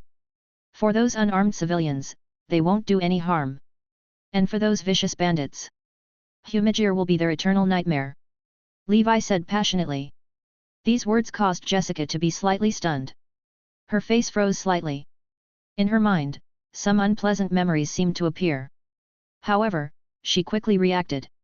Then, she raised the third question. What are your plans for Hiden Intelligence in the future? Hiden Intelligence. Next, we will dominate artificial intelligence technology and create a new ecosystem. To demonstrate, we will create a special day breakdown to show the public the charm of Humagear. Levi narrowed his eyes and said indifferently. In the end, our goal will be to benefit the entire human race. To be honest, even he himself did not believe this. Not to mention, Jessica was a veteran Federation agent. However, she did not show any surprise. Instead, she put away the pen and paper. Thank you for giving me this opportunity. Jessica handed over a business card and said softly, I will wait for you at Hilton Hotel tonight. After that, she turned around and left the venue. In the blink of an eye, she disappeared into the crowd. Interesting. Levi glanced at the name card. Then, he prepared to turn around and throw it into the trash can. The moment he turned around, she saw Izu standing on her feet. He stood behind her angrily. Levi suddenly turned around. The two of them were only 10 centimeters apart. She was almost shocked. President, please don't be fooled by that person just now. I have already found out her true identity. Izu puffed up his face and said fiercely. Immediately, a section of information was displayed on Levi's connector. It was the photo of Jessica just now. And her real identity. Name, Natasha. Identity, Shield Level 7 Agent. There were many things. Not only were there missions she had carried out. Even the specific date of her birth was marked out. That's right. The person in charge of the interview just now was no other than the famous spy. It was the Black Widow, Natasha. He had initially thought that he could still easily handle this matter.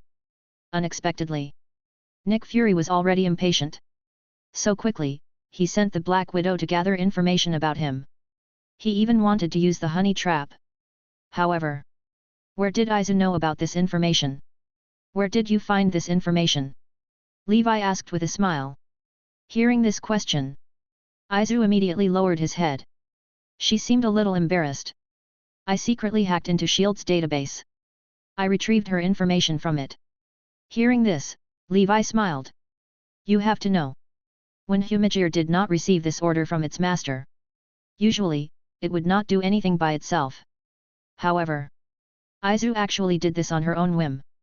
She took the initiative to retrieve Natasha's information. This was not in line with her previous personality. Looks like. Was Izu about to reach the singularity point? The so-called singularity point of technology.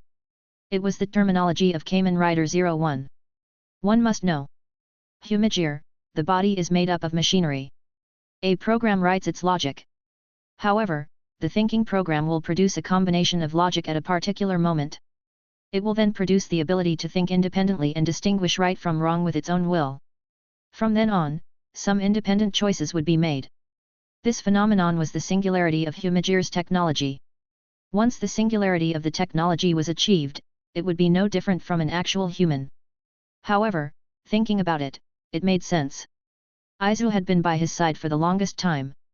It was not strange for her to produce a singularity. What Could it be that our little Izu is jealous? Levi teased. Of CO, not at all. Izu lowered his head and whispered. I'll go reinforce the company's database first. To prevent S.H.I.E.L.D. from finding out. After saying that, he walked across the ballroom and disappeared from Levi's sight. How cute she is! Chapter 41, Cooperation with Obadiah. He looked at the fleeing Izu. Levi couldn't help but smile faintly. And at this time, the ball had already reached its end. The atmosphere had also reached its climax. Men and women who see eye to eye, wandering in the middle of the dance floor.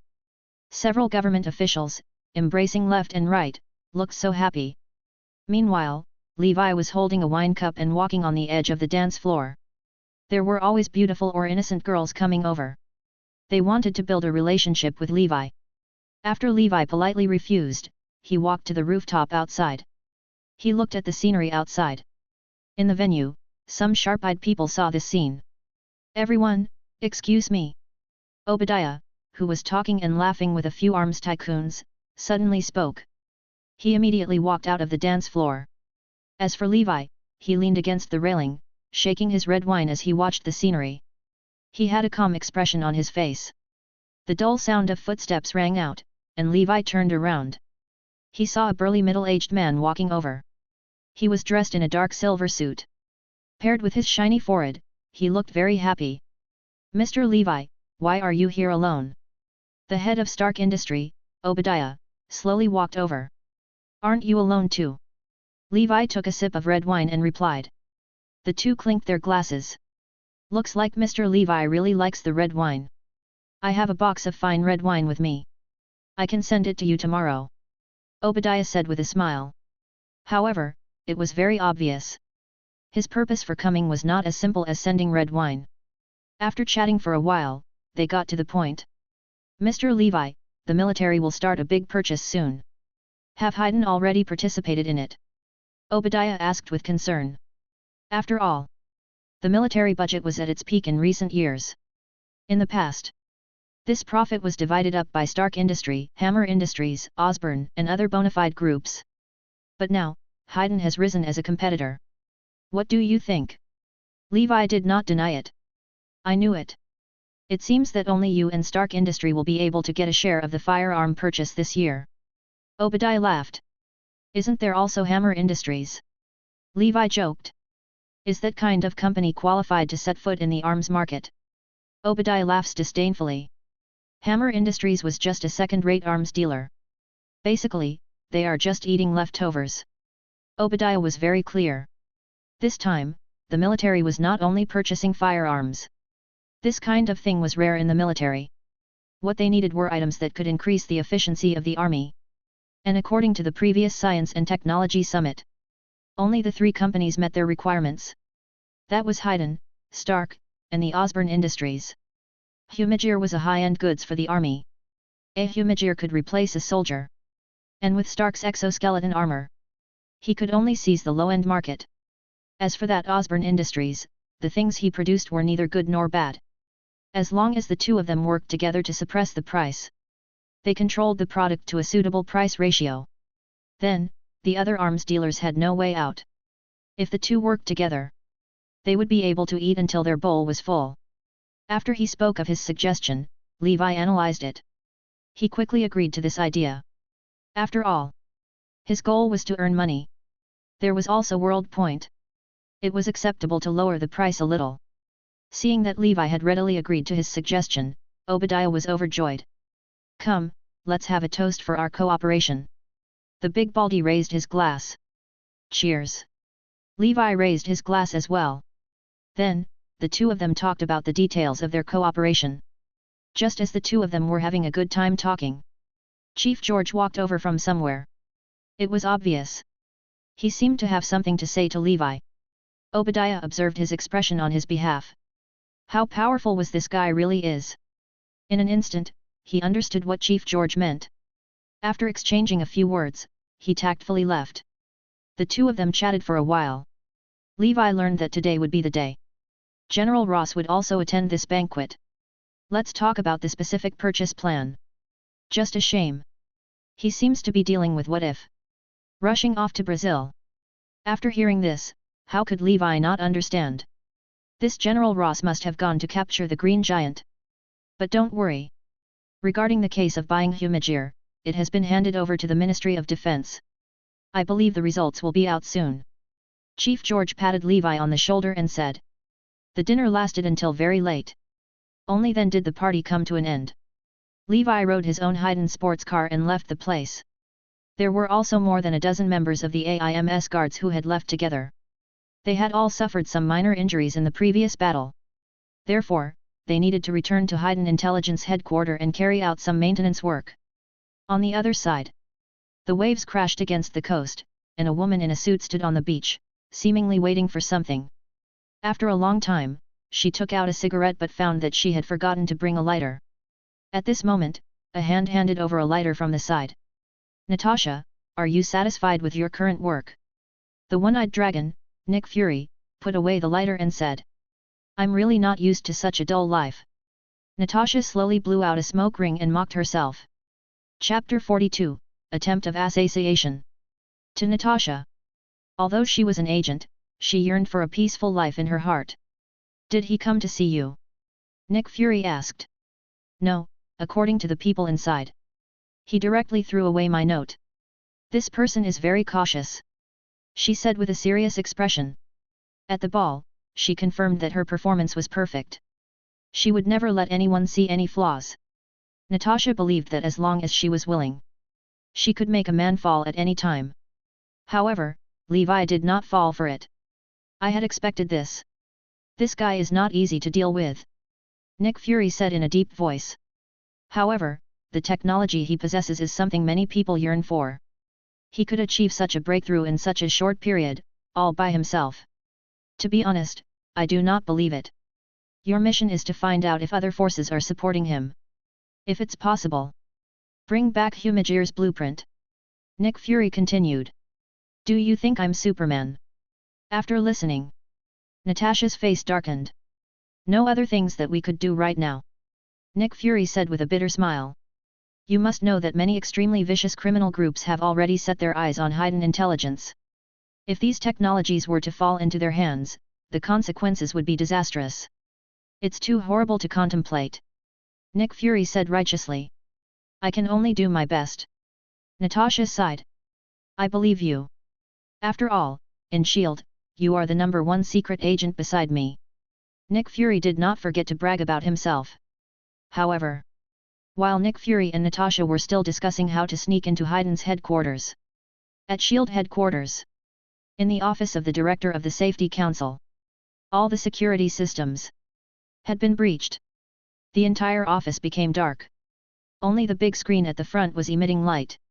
On it was the map of the entire New York. On the map, a small red dot was slowly moving. This red dot was where Levi was. He looked at the red dot that was getting closer and closer to the place he had marked. Pierce's eyes gradually narrowed. It's time to act. Hydra. He pressed down the secret order to represent the operation. And in the top office of the Phoenix building, Kingpin looked down and revealed a sinister smile. In this half a month, he had suffered heavy losses. More than half of the forces under his control had been wiped out. All kinds of drug and firearms networks were also paralyzed. If he hadn't ordered the remaining forces to evacuate as soon as possible and return to their old nest, then perhaps now, the losses were even more immeasurable. And the cause of all of this? It was Hiden Intelligence's guy. If he were allowed to continue like this, he would be in trouble. In that case, his own mafia empire would fall apart. According to the report released by the government, they wanted to order 1,000 units of the police Humajir. This was something that he absolutely would not allow. Now that things had come to this, it was time for this fellow to pay the price. Tonight's operation. Although Hydra was the leader, but as the king of the underground of New York, Kingpin was also involved. Then, let's begin the operation. Kingpin grinned and crushed the glass in his hand. The glass shards splashed everywhere. However, it did not hurt him at all. Ha ha ha. At this time, on the road, Hiden Intelligence's motorcade was driving steadily. Levi sat in the car with his fingers on his temples. His eyes were half closed. He was thinking about what had happened at the dinner party today. As a controller, reviewing daily gains and losses is a required course. However, at this moment, Izu, sitting next to him, suddenly realized something was wrong. President. There seem to be 2 cars following us. Izu suddenly said. Then she raised his hand and showed him a map. About 200 meters behind them, 2 cars were following closely behind. It looks like some people are ready to take action. Levi did not panic at all. The corners of his mouth curled up into a sneer. Should we shake off these 2 cars? Fuwa Isamu, who was sitting in the front row, suggested. No need. I want to see what tricks they are going to play. Levi sat in the back of the car and said with interest. After he released Humijir's performance review, he was shocked by the news. There would be many people who coveted the technique in his hands. It was just that he did not expect it. These people were preparing to make a move so quickly. I want to see what kind of background these guys have. Dare to be the first to jump out. Levi looked at the figures of the 2 cars on the map, and killing intent surged in his eyes again. It seemed. From the beginning of his debut until now, he was still too merciful. He was not ready to cause trouble. There were already people who wanted to make a move on him. Did they really think that he was someone to be trifled with? It was obvious that the 2 cars at the back were only responsible for tracking him. The 2 cars stopped when Hiden Intelligence's motorcade arrived at a 3-way junction. The actual attack had just begun. Dozens of black Mercedes cars drove out from the 2 roads on the side. Then, they blocked the path ahead. In an instant, they blocked their path forward. Immediately after, hundreds of black-clothed men in anti-missile suits jumped down from the vehicles. Each of them was holding the latest weapon. Without a word, they started to fire at Hiden's motorcade. Stab! The tires of the cars in front were instantly blown up.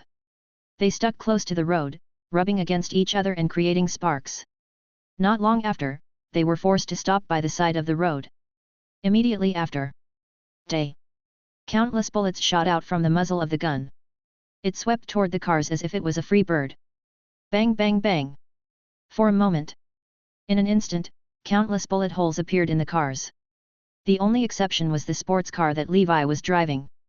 A layer of invisible electric net barrier was deployed outside the car. It blocked all the bullets that were coming at him. Chapter 43, Interrupted Henshin. In less than a second, around Levi's sports car, a layer of bullets fell. As for Fuwa Isamu and Ueyaiba, who were sitting in the front car, after seeing this scene, they couldn't help but be furious. They actually attacked the president in front of them. Did they think that AIMS did not exist? All squadron, prepare to attack. Fuwa Isamu opened the team channel. He immediately gave the order. Yes, Captain. The members of AIMS replied in unison. Although several parts of their bodies were somewhat damaged, but it is still not much of a problem to carry out simple combat. All right. Fuwa Isamu picked up AIMS shot riser, which was at his waist, and opened the car door. With a roll, he rushed out. The other members of AIMS also move at the same time. In sync, they opened the car door. They raised the submachine gun in their hand. They charged towards the enemy. Discovered enemy target. Discovered enemy target. The target has been locked. These Humijir had no intention of retreating in the face of such powerful firepower. They had no fear of bullets at all. And Ueyaiba also got out of the car. Although she was not as reckless as Fuwa Isamu, she was not willing to fall behind. Don't look at this time. IMS only had a dozen or 20 members. However, their lethality. However, it was extremely shocking. A barrage of bullets shot out. Someone's head would definitely be blown apart. The accuracy was terrifying. This was the terror of Humijir. The black-clothed men who were besieging him instantly suffered countless casualties. He could only hurriedly raise his explosion-proof shield and block in front of himself. Damn it! Hurry up and get those guys to come and support us. We can't hold on any longer. The leader of the attackers hurriedly shouted into the walkie-talkie. A moment later, a rumbling sound came from the sky. Two two-winged helicopters descended from the distance. The door of the helicopter was wide open. Several figures stood in it. They stood proudly. They looked coldly at the people below him. One of them was wearing a mask. He had a cold expression on his face. It was Winter Soldier program, Bucky, who had been activated earlier. What a big lineup! Levi looked at the helicopter that suddenly appeared in the sky and sneered. Even in the original work, he attacked Nick Fury. I don't think he is like this. It seems that those people are very concerned about him. President. Should we activate satellite Zia? Izu, who was at the side, asked after seeing the helicopter in the sky. No need. I'd like to see what they are capable of. Levi sneered. And at this time, those members of AIMS was still sniping the enemy one by one. The surrounding people retreated. Seeing this situation, Winter Soldier, Bucky, did not say much. He immediately leaped. He jumped down from the helicopter. Bang! That figure directly smashed into the middle of the road. A circular hole immediately appeared. Cracks appeared on the ground. Winter Soldier's knees and hands smashed onto the ground at the same time. His posture. It was no different from Iron Man's superhero landing. That steel arm against the light of the fire. It was especially dazzling. As for the other 4 people on the helicopter, they were not as brave as the Winter Soldier. They slid down through the rope. They landed directly in the kill zone of AIMSS team members. A few of AIMSS team members saw this and immediately turned their guns. They were ready to shoot at them. Who knew? Facing AIMSS shooting, the Winter Soldiers seemed to be at ease. As soldiers who had undergone genetic modification, their reaction speed was several times faster than that of ordinary people. His head tilted slightly, avoiding the bullet's attack. Then, they invaded forward. They destroyed the core part of Humajir. As for Winter Soldier Bucky, he was not prepared to associate with these guys. After scanning the entire area, he immediately discovered where Levi was. He immediately stepped forward and walked over. Humajir, who was at the side, wanted to step forward and stop him. Who knew? This Winter Soldier moved exceptionally fast. With his mechanical arm, these Humajir could not stop him at all. None of them were his match. Humajir's limbs were also torn apart by Winter Soldier and flew everywhere. Is this Winter Soldier who is comparable to Captain America? Looks like he has some skills. Levi said with a sneer. Seeing that Humajir was unable to defeat these Winter Soldier program who had suddenly descended, Yaiba, who was at the side, immediately prepared to use the magia. However, as she put the belt on a Humajir, the helicopter in the sky also noticed her movements. Before this, he had already witnessed the power of a magia. At this moment, how could he allow it to transform again? The body of the plane tilted. The pilot suddenly pressed the missile button. With a whoosh, a rattlesnake missile immediately shot out from the sky. Dragging his tail flames, he rushed towards Humajir, who was about to be transformed. Not good. Yaiba, who was at the side, immediately saw the situation in the sky. She immediately jumped to the side. However, the Humajir. It was not so lucky. There was a boom. The fire rumbled. That Humajir was blasted into pieces. Lightning flashed. That arc progressiki also flew out. It stabbed into the ground beside him. That powerful wave of air also overturned Yaiba. She flew out. She fell heavily to the ground. Leg engine failure. Please repair immediately. A warning immediately appeared in front of Yaiba's eyes. Damn it! She fell to the ground and shouted angrily. Oh! It seems that they have been prepared for this. Levi, who was in the car, snorted coldly. They were able to interrupt the transformation. Chapter 44, Rise, Assault Wolf. Ah! Fuwa Isamu, who was at the side, saw that the explosion had injured Yaiba. He immediately became angry. He waved his fist and punched Winter Soldier, who was walking forward. Who knew? Winter Soldier instantly raised his steel arm to block him. There was a clang. Sparks flew in all directions. However, he did not retreat a single step. Instead, he kicked Fuwa Isamu back a few steps. What? How is this possible? Fuwa Isamu was a little surprised. One had to know. In his program. However, he had inputted dozens of combat skills. Why was it that he was unable to predict this fellow's combat skills? There was no time to think. He saw that Winter Soldier had already arrived in front of Fuwa Isamu. The two of them immediately engaged in a fierce hand-to-hand battle. But very quickly, Fuwasamu fell into a disadvantageous position. He was continuously beaten back by Winter Soldier Bucky. He didn't have the slightest strength to fight back. In the car, Levi saw it clearly. Thinking about it, it made sense. This Fuwasamu, although he had entered dozens of combat programs in the program, but in the end, he was still a police Humagear. His fighting skill is only of mere police. However, Winter Soldier Bucky was different. Not only did he possess an extremely strong physical form, all of the combat skills he had were polished and trained. All of them were made to kill. Full of lethality. At this moment, Fuwasamu was no match for him at all. He saw that Winter Soldier had punched him in the abdomen. The powerful force instantly caused Fuwasamu's program to become chaotic. Ah! He clutched his abdomen and fell to the ground. The scene in front of him became somewhat blurry. Originally, the last time, in the battle with the Rhino, he had once suffered a collision attack. And now, Winter Soldier Bucky's attacks caused the damage to expand even further. He powerlessly fell to the ground. However, facing Isamu, who was lying on the ground, Bucky still did not hold back. Another kick was ruthlessly kicked out. Fuwasamu was kicked to the ground and thrown dozens of meters.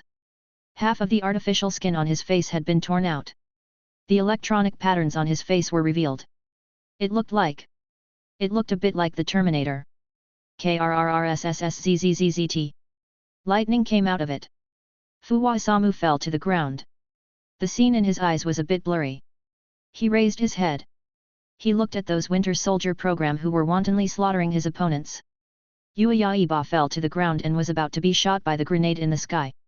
And Winter Soldier Bucky was walking towards the president's car. No. I can't accept this. He roared. The electronic eye instantly turned red. The program within his body. It was also at this moment fusing and linking up. The singularity of the technology was achieved. Boom. A faint light burst out from his body. Oh, Isamu awakened his singularity in battle. In that case, Izu, you can also give that to him. Levi looked at Isamu outside the window and said with a smile. Understood. President. Izu nodded. He picked up the briefcase in his hand and activated the defense mechanism of the sports car. Then, she walked out of the car.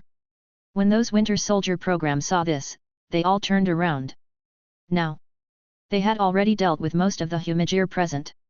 The scene was full of messy mechanical limbs. Now, as long as they could capture Hiden's president and bring him back to Hydra's base, then their mission could be considered complete. After Izu got out of the car, the first thing he did was take out a blue piece of metal. She took out a blue Projirisekis. She threw it to Fuwasamu who was on the ground. Fuwasamu took it and looked down at it.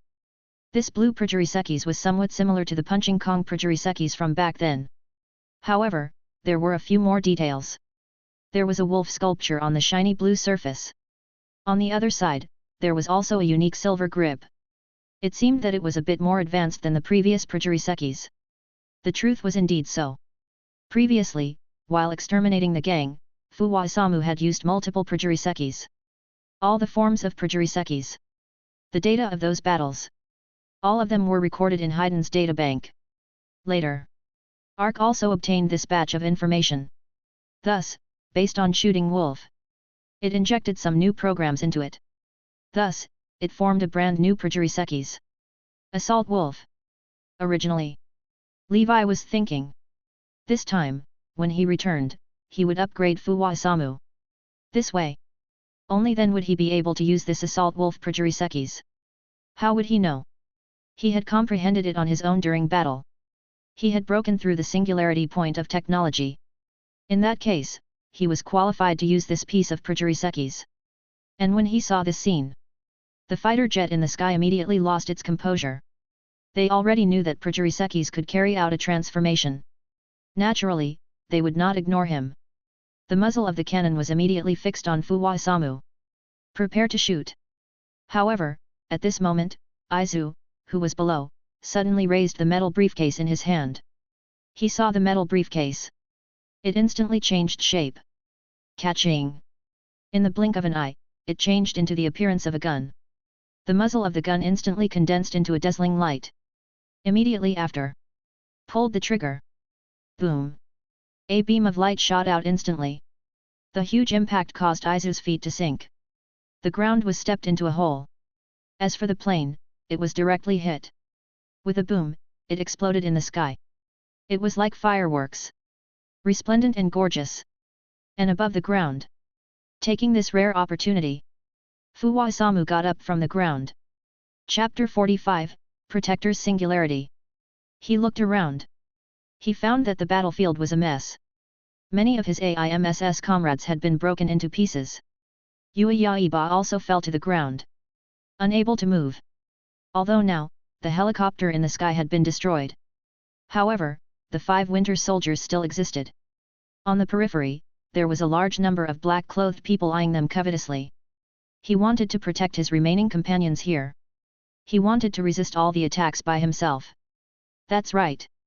The reason why this Isamu was able to awaken the singularity point in his technique was because of this. It was because he wanted to protect. Yes.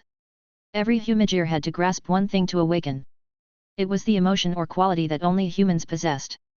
As for Isamu, he had obtained the will to protect. This protect was an exceptional quality for humans. Forget about death. Protect others. Isamu wanted to protect his colleagues, companions, and superiors. This is the meaning of my existence. Isamu. Yaiba, who was lying on the ground, saw this scene. She could not help but smile. Her technical singularity was also accumulating. That was the power called friendship. As for Levi, sitting in the car with his legs crossed. At this moment, he couldn't help but reveal a smile. After looking at his companions, Isamu cast his gaze on the enemies on the scene. All of you will have to pay the price today. Isamu roared towards the sky. In his eyes, the light of a formation erupted. Immediately after, he pressed the button on the handle. Assault bullet. This time, he seemed to have felt Isamu's determination. That Prajuriseki's didn't have any obstructions at all. It directly bounced off. Following the activation of Prajuriseki's voice, Isamu stuffed it into AIMS Shatricer's mouth. Overrise. Kamen Rider. Kamen Rider. Winter Soldier Bucky, who was initially walking forward and preparing to break the sports car, suddenly stopped. Because he felt a peerless killing intent. It enveloped his entire body. He immediately turned around and looked at the remaining Winter Soldier warriors. Quickly stop him. A cold voice rang out. The remaining 4 Winter Soldier program did not dare to be negligent. They immediately jumped up. Because they were both Winter Soldier program, there was a difference between the strong and the weak. Thinking back, there were hundreds of people who were selected to participate in the Winter Soldier program of the Soviet Union. After the injection, most of them didn't even last a minute. They died immediately. More than 10 people survived for 5 minutes. In the end, they survived for Winter Soldier program. However, that Bucky lasted for an hour. Therefore, his strength far surpassed that of the remaining Winter Soldier program. His orders, the remaining Winter Soldier program, must also be executed. However, in the face of the enemy's ferocious pounce, Isamu had no fear. Come on! You bunch of trash! After he finished speaking, he suddenly pulled the trigger in his hand. Henshin! Shot rise! In the next moment, a blue bullet shot out. He cut through the air and shot toward Winter Soldier and Bucky. They had a really quick reflex. Winter Soldier Bucky bent over and dodged the bullet. However, the bullet that missed the target turned 180 degrees behind Winter Soldier. The energy contained within it roared out. In the end, it transformed into a giant blue wolf. It moved its limbs. It ran madly in the direction of Isamu. Every step it took, a trace of footprints appeared on the ground. What? The surrounding black-clothed people saw this scene. Their eyes couldn't help but widen. They couldn't believe what was happening. Bang! Bang! Bang! Bang! This scene. Winter Soldier and Bucky, who originally had no expression, had a serious expression on their faces. They rolled on the ground. Only then did he avoid the giant blue wolf that was rushing over. Ready, Geo! Assault wolf! The giant wolf made of energy quickly arrived in front of Isamu. And at this time, in the sky, 4 Winter Soldier warriors were also about to descend. They wanted to finish Isamu instantly. However, It was already too late. The giant blue wolf had already reached Isamu. It fell into Isamu's hand. Several red lines appeared. Then, it appeared on Isamu's face. It was as if lava was flowing. Hey hey hey hey! Isamu shouted softly and clenched his right hand. The blue bullet instantly dispersed. It transformed into countless armor parts and suddenly covered Isamu's body. Rays of blue light. They shone. Nakanseof surviving. At this moment, Isamu had succeeded. His entire body was covered in a blue-black breastplate. In the middle was a dark red circular core. There was a faint flicker of dangerous light. It was like the core of the Iron Man. At the same time as the heavy armor was equipped with different body parts, many parts of the body were equipped with weapons. There were even small missiles and multiple auto-lock lasers. Large-scale firepower coverage. However, while pursuing extreme performance, it would also give the transformation a huge burden. This was the form of Kamen Rider Vulcan, Assault Wolf. And this form had just been completed. Isamu launched his first attack. At this moment, 4 Winter Soldier program pounced at him at the same time. He was trying to seal it. However, Isamu swept his body slightly, and his body immediately shook. Su. Su. Su. On his shoulder armor, there was a small bullet. It instantly blasted out. It turned into a yellow stream of light, as fast as lightning. Bang! Bang! Bang! Those guys couldn't dodge in time. The warhead directly hit them. It was embedded into his body. Immediately after, those warheads directly exploded. Boom! Boom! Boom! For a time, blood splattered everywhere. As for Isamu, he was bathed in this blood rain and slowly raised his head. A red light appeared in his eyes. He stared at Bucky in front of him. Chapter 46, Stronger than Vibranium Dagger. Winter Soldier frowned slightly. Although he didn't know, how could this guy in front of him be capable of transformation? However, he was sure. This fellow's strength was several levels stronger than before. This was because he felt a powerful aura emitting from his body. This was something that he had never felt before. Then now, feel my anger, Isamu said coldly. The dark blue armor was like ice under the moonlight. It was abnormally cold. He swung his arm and casually stepped forward, approaching Winter Soldier. Winter Soldier, who was facing him, did not say much nonsense. He immediately picked up the grenade launcher he had prepared earlier from his back. He aimed at the Kamen Rider, who was walking towards him, and pulled the trigger. Bang! Bang! Bang! Bang! Several grenades shot out from the grenades. Whoosh! Whoosh! Whoosh! Whoosh! Whoosh! From all directions, they all targeted Isamu. This was a weapon unique to Hydra. The rattlesnake launcher. However, in the face of such an attack, Isamu did not even flinch. Facing the rapidly flying grenade, he immediately raised his hand. Isamu blocked it all. Clang! Clang! Clang! He moved so fast. The grenades that were flying over were instantly deflected. They fell to the side and exploded. For a moment, flames rushed into the sky, and smoke filled the air. The gazes on the battlefield were so blurry. However, right at this moment, a figure descended from the sky from the smoke. He suddenly leaped over. It was the Winter Soldier, Bucky. It turned out, the grenade just now was just a cover-up. Now, this was his actual killing move. He was holding a dagger in his hand. Even in the dark night, this dagger still shone with a blinding light. On the surface, there was a layer of illusory patterns. It was like the fangs of a poisonous snake.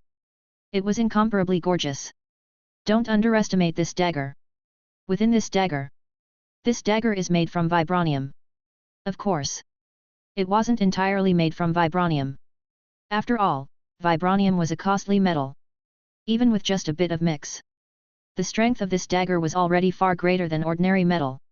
Splitting stone. Not a problem. And using this dagger, no one knows how many big names the Winter Soldiers assassinated with it. And today, he will use this dagger to end another life. However, facing this Winter Soldier who suddenly arrived, Isamu did not flinch or dodge. He allowed his opponent's vibranium dagger to stab into his armor. Whoosh, The sound of metal clashing rang out. The vibranium blade instantly stabbed into the thick armor. Sparks fly everywhere. However, it did not pierce through the armor. However, the force of the recoil went straight into his arm through the dagger. It made him feel numb. What? How is this possible? Winter Soldier couldn't help but be shocked. This powerful weapon and attack were enough to pierce through most things on Earth. However, he didn't expect this. It didn't break through this guy's defense at all. Isamu let out a cold snort. That's right. This Assault Wolf's armor. Its hardness was comparable to iron. If it was a complete vibranium dagger, it might be able to break through the defense. But now, it was just a little bit of vibranium. It could not hurt him at all. It's my turn. Isamu glared at the Winter Soldier and suddenly raised his fist. He then rushed towards Winter Soldier in front of him. He moved very fast. Winter Soldier was extremely shocked and hurriedly raised his steel arm. He wanted to block it. Who knew? That terrifying fist smashed into the steel arm. It caved in. Winter Soldier was hit to the point where his feet were stuck to the ground. Then he was sent flying dozens of meters away. In the end, he relied on the steel arm to stick to the ground. After drawing out countless sparks, he finally stopped. At this moment, Winter Soldier was half squatting on the ground. His hair was messy. His eyes were dark. There were even traces of blood seeping out of the corner of his mouth. It is obvious. The attack just now had caused him to suffer serious internal injuries. But Winter Soldier Bucky still did not give up. He looked at Kamen Rider in front of him. It was as if he had made up his mind. He immediately pressed a button on the steel arm. "Si la la." A red electric current appeared from the steel arm. Emerge. Winter Soldier's entire body was trembling. However, he clenched his teeth and stood up from the ground. At the end of the steel palm, there were streaks of red lightning. "Si la la." That's right. This steel arm of Winter Soldier. It was not just sturdy. Back then, it was made by the combined effort of top scientists of the Soviet Union and Hydra. Its hardness was second only to that of Wakanda's vibranium. Not only that, there was also a large amount of electricity hidden within. In a clutch, it could also turn into a kamikaze bomb and perish together with the enemy. This was Hydra's dark technology. Are we really going to fight? Since that's the case, then I won't be polite. Isamu shouted. Immediately, he pressed the button for Assault Wolf. Assault Charge. After charging the sound, Isamu pulled the trigger of AIM's Shot Riser. Magnetic Storm Blast. Fever. Winter Soldier, who was facing him, raised his hand. Go. Boom. He saw the steel arm in his hand. Instantly blasted out. It carried a terrifying red electric current, like a cannonball. It shot towards him. Once it hit, the electric current would instantly paralyze the enemy. Then, the steel arm would burst apart. Take it away in one wave. However, Isamu, who was facing him, was already prepared. He suddenly raised his right foot.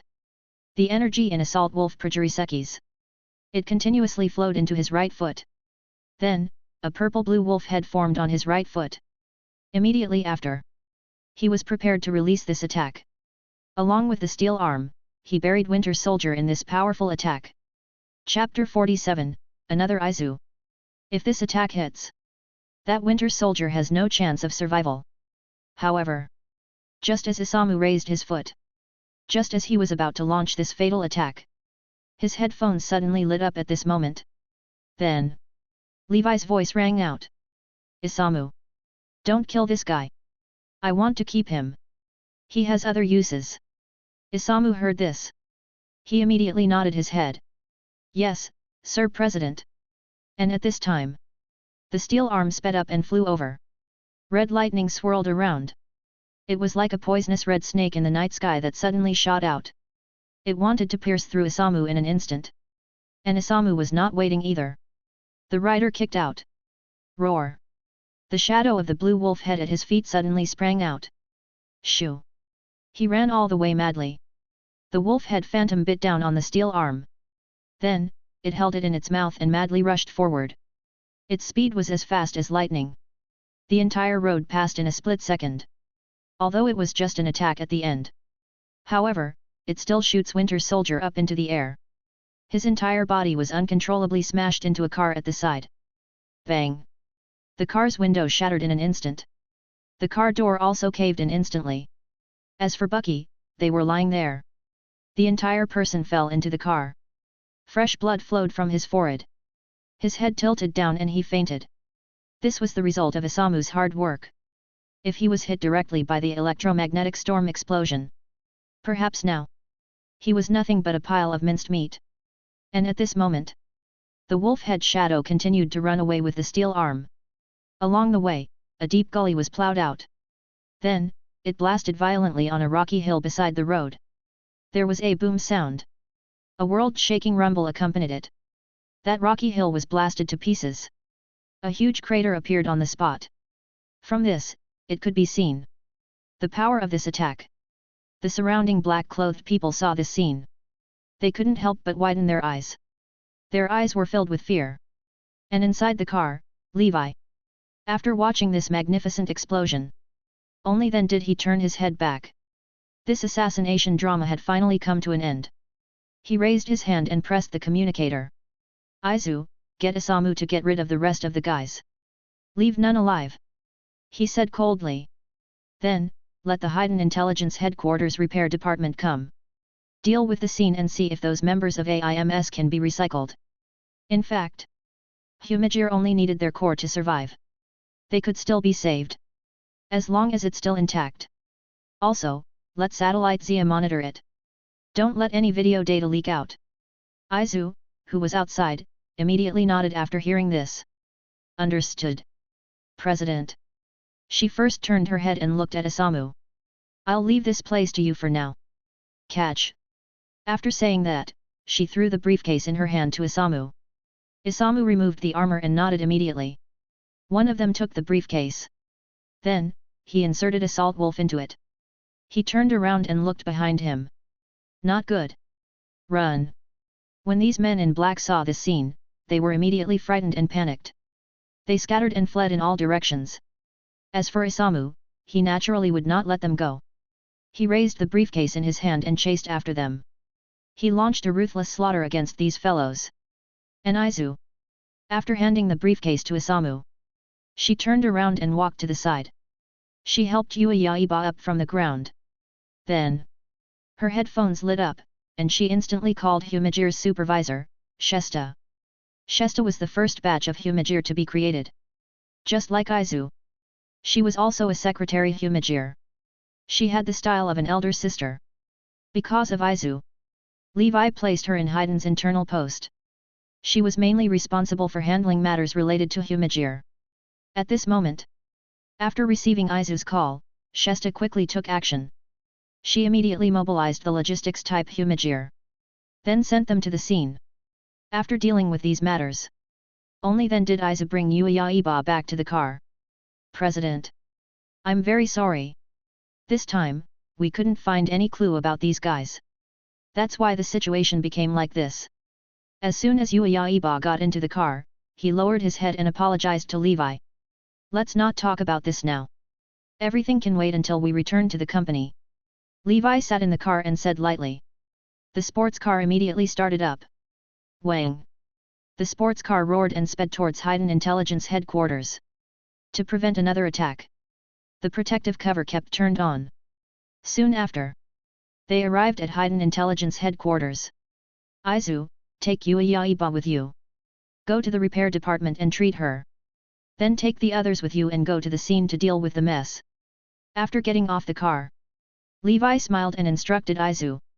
Izu nodded obediently. She supported Yaiba and walked upstairs to Hiden's repair department. After leaving Izu, Levi's expression immediately turned cold. He walked straight into the president's elevator. Activate the password. Under the elevator, he arrived directly at the underground 6th floor. The elevator opened. However, right at this moment, the space that should have been very calm was filled with the sound of high heels hitting the ground was suddenly heard. Chapter 48, Azu the Evil Secretary. Tack tack tack. The sound was clear and loud. In the shadows, a proud figure gradually appeared in Levi's vision. One must know. This underground 6th floor. It was an absolutely restricted area. Usually, even Izu would not be able to get in. No command could allow one to arrive alone. But now, a woman's figure appeared here. Sir President, you are really heartless. So many days have passed. You kept me waiting down here. This voice was very similar to Izu's voice. But when listened carefully, there was another difference. Compared to Izu, it was a little more quick-witted and frivolous. Vaguely, there was a hint of elegance. That figure gradually walked out from the shadows. This allowed people to see her actual appearance. Her appearance was extremely similar to Izu. However, her character was significantly different. She was wearing a black leather jacket. Below that, there was a bright red dress. Her long snow-white legs were like shadows. She was like an elf in the night. Mysterious and bewitching. How is it, President? Do you like my dress? The girl raised her slender fingers and fiddled with her long red hair. She smiled quietly. Azu, long time no see. Seeing the girl in front of him, Levi couldn't help but smile. The girl in front of him was his other secretary, Azu. Looking back, after Arc was created, in order to test its ability, Levi let it create a Humajir. Then, Arc used Izu as the template. He created its first work Azu. However, because at that time, Arc was still sealed up, there was not much use for her. Therefore, Azu was temporarily sealed up. Until before Arc was frequently used again, this Azu was awakened again.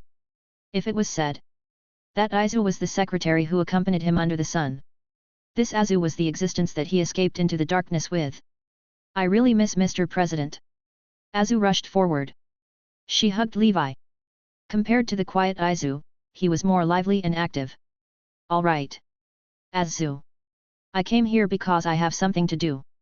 Levi said as he caressed Azu. It seems the president will only think of Azu when he has something to do. Levi only uses her like a tool.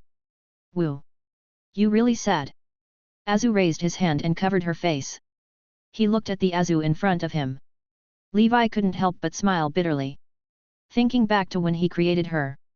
To test Arc's ability. Thus, in the emotional column, Levi directly filled it up. As a result, it created the strange character of Azu today. Then, my president. What is it? What can I do for you? But soon, Azu raised her head and looked at Levi again. After all, she also knew what to do. Levi walked to the side and sat on his exclusive sofa. He sat down. Then, he said. I want you to investigate the assassination attempt just now. Who was the one who planned this? What are their motives? And who are the participants? Levi narrowed his eyes and said indifferently. This assassination. There must be a shadow of Hydra among them. However, other than them, there must be other forces involved. And what Levi needed to do now was to pull these guys out of the darkness. And this kind of thing. It was not suitable for Satellite Zia to deal with it. After all, what it involved was the net. And to find out who was behind this assassination, they needed to go to the underground network to find the answer. The so-called underground network was that there has no specific website. They could not use conventional methods to search there. They could only use specific software or authorization. Only then would be able to enter. And this naturally required Satellite Arc to make a move.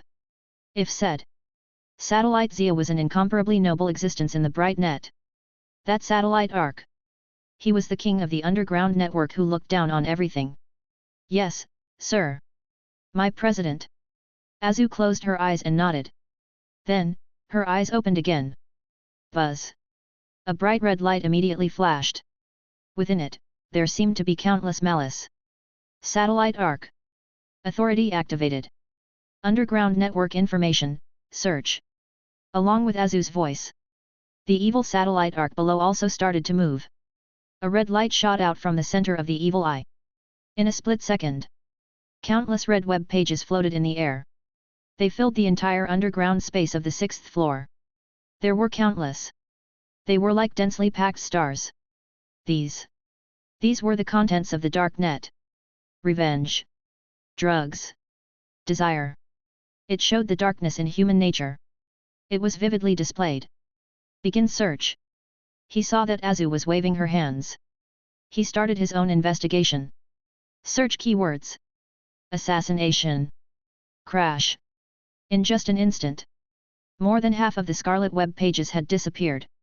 The remaining web pages began to expand. It occupied the remaining space again. Speaking of which, this method of searching, it was a bit similar to the Earth library used by Kamen Rider W and Philip. Next keyword. Hiden. Crash. Many of the web pages on the scene disappeared again. However, there were still quite a few left. It looks like there are quite a few people who want to assassinate me. Levi, who was on the sofa, saw this scene. He could not help but sneer. Shrink the scope. Check the authenticity of the information. At the moment, the red light in Azu's eyes and headphones was constantly flashing. Obviously, she was testing them one by one. Check the authenticity of the content. Chapter 49, Metsubujinrei. This information has been verified. Inaccurate. This information has been verified. Inaccurate. Azu continued to slide her hands.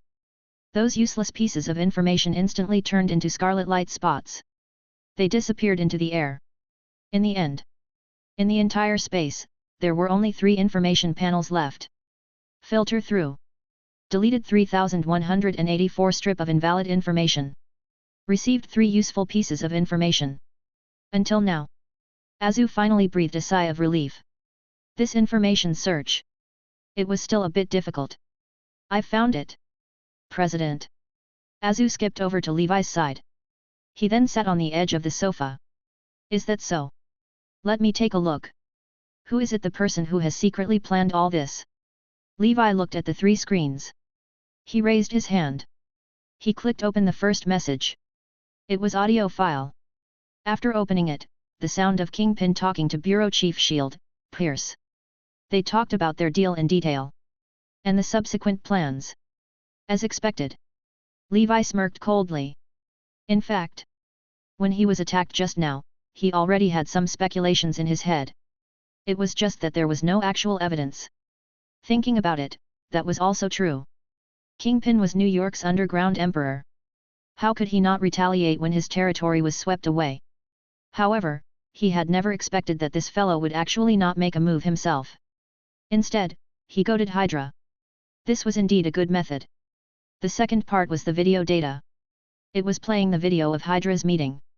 Seeing this, Levi narrowed his eyes. He did not say much. For an organization like Hydra, he had already thought of a way to deal with it. And this group of people, they were hidden very well, and it was not easy to alert the enemy. In the future, he would slowly play with them and was not in a hurry. And the last message. On the other hand, they revealed the identities of the black-clad soldiers outside. Behind them was the Blackwater Mercenary Company. The boss behind them was also a member of Hydra. This operation, he also participated. Good. Very good. After reading the information on the 3 underground web news, a cold smile appeared on Levi's lips. Looks like he had been too silent for the past few years. It made others feel that he was weak and easy to bully. Since that was the case, it was also time to show off his fangs.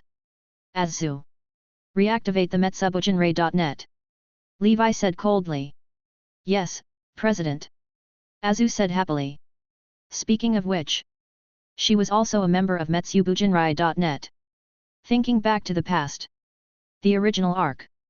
Besides making the secretary Humajir like Azu, ARC has another project. He created 4 powerful mannequins. The name given by Levi are Hirobi, Naki, Jin, and Akashuchi. In its program, it was filled with all sorts of powerful killing techniques by ARC. Every one of them. They were all the strongest killing weapons. It was just that at that time, there was no need for them to use them. So, Levi brought them along with Azu. They were sealed in the perimeters of the underground 5th floor the Metsubujinrei.net station. And now, it was time for the sword to be unsheathed. Azu's eyes lit up. She immediately entered a string of instructions on the screen before her. Connected Metsubujinrei.net.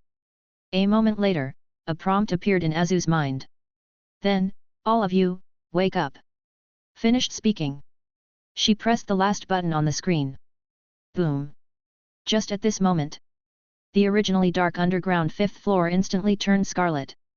Above the ground, purple lines suddenly appeared. They shone together. In the end, they formed a square-shaped Metsubujinrai.net symbol. Immediately after, the 4 corners of the perished Metsubujinrai.net were immediately activated. 4 sci-fi-like hibernation chambers slowly rose from below. Injection. Satellite arc, which was at the bottom, suddenly burst out with dazzling light. Immediately after, from the center of it, 4 wriggling balls of malice surged. They passed through satellite arc's tentacles. It was instantly inserted into the 5th level. Then, with the help of the patterns on the ground, it poured into the hibernation chamber. Ci la la. Countless steam gushed out from the hibernation chamber. The hibernation chamber opened. 4 figures stood proudly. 8 rays of scarlet light lit up at the same time. In an instant, it illuminated the entire 5 levels of space like hell. A murderous aura enveloped. Malicious churning. Lightning of destruction. Rise up. And at the same time, HIELD headquarters. Pierce was still in his office, waiting for news. It was now. It had been 2 hours since the start of the operation. Logically speaking, the plan should have succeeded. Why? However, an ominous premonition appeared in his heart. One had to know. His intuition was very sensitive. This was something that had been developed as an agent for a long time. Logically speaking, they would not fail. After all, this time they had mobilized the biological weapon, Winter Soldier. But at this moment, his subordinate, Agent Sitwell, rushed in. Minister. Our plan seems to have failed. What? Pierce heard this news. He fell onto the chair. Just as he was stunned, the screen in front of him suddenly lit up. Nick Fury's bald head appeared on it. It looked like he seemed to have something to discuss with him. Oh. You don't look too good. Nick Fury teased on the screen. Pierce, who had no choice but to force himself, said with a smile. I'm fine. I'm just a little tired. Chapter 50, Nick Fury's Plan. Good. Come to my office when you are free. I have something to discuss with you. After that, Nick Fury hung up the video. When Agent Sitwell saw this situation, he was stunned. He panicked a little. Could it be? Nick Fury has discovered our plan. His voice also became a little shaky. What are you panicking for? Maybe there is something else. Pierce said in a low voice. But in reality, he also had some doubts in his heart. Stay here now. I will go over and take a look. If there are any problems, I will send you a secret signal. Pierce said after thinking for a while. If Nick Fury discovered something, then Hydra's plan had to be brought forward. Pierce thought about it. He then walked towards Nick Fury's office. As for Sitwell, he had already started to contact the backbone of Hydra and the others. As the director of S.H.I.E.L.D., Nick Fury's office was on the top floor of the 3 Benz building. Soon, Pierce arrived outside the door. He knocked lightly on the door. Come in. Pierce opened the door. Nick Fury, with his hands behind his back, looked out the window at the scenery.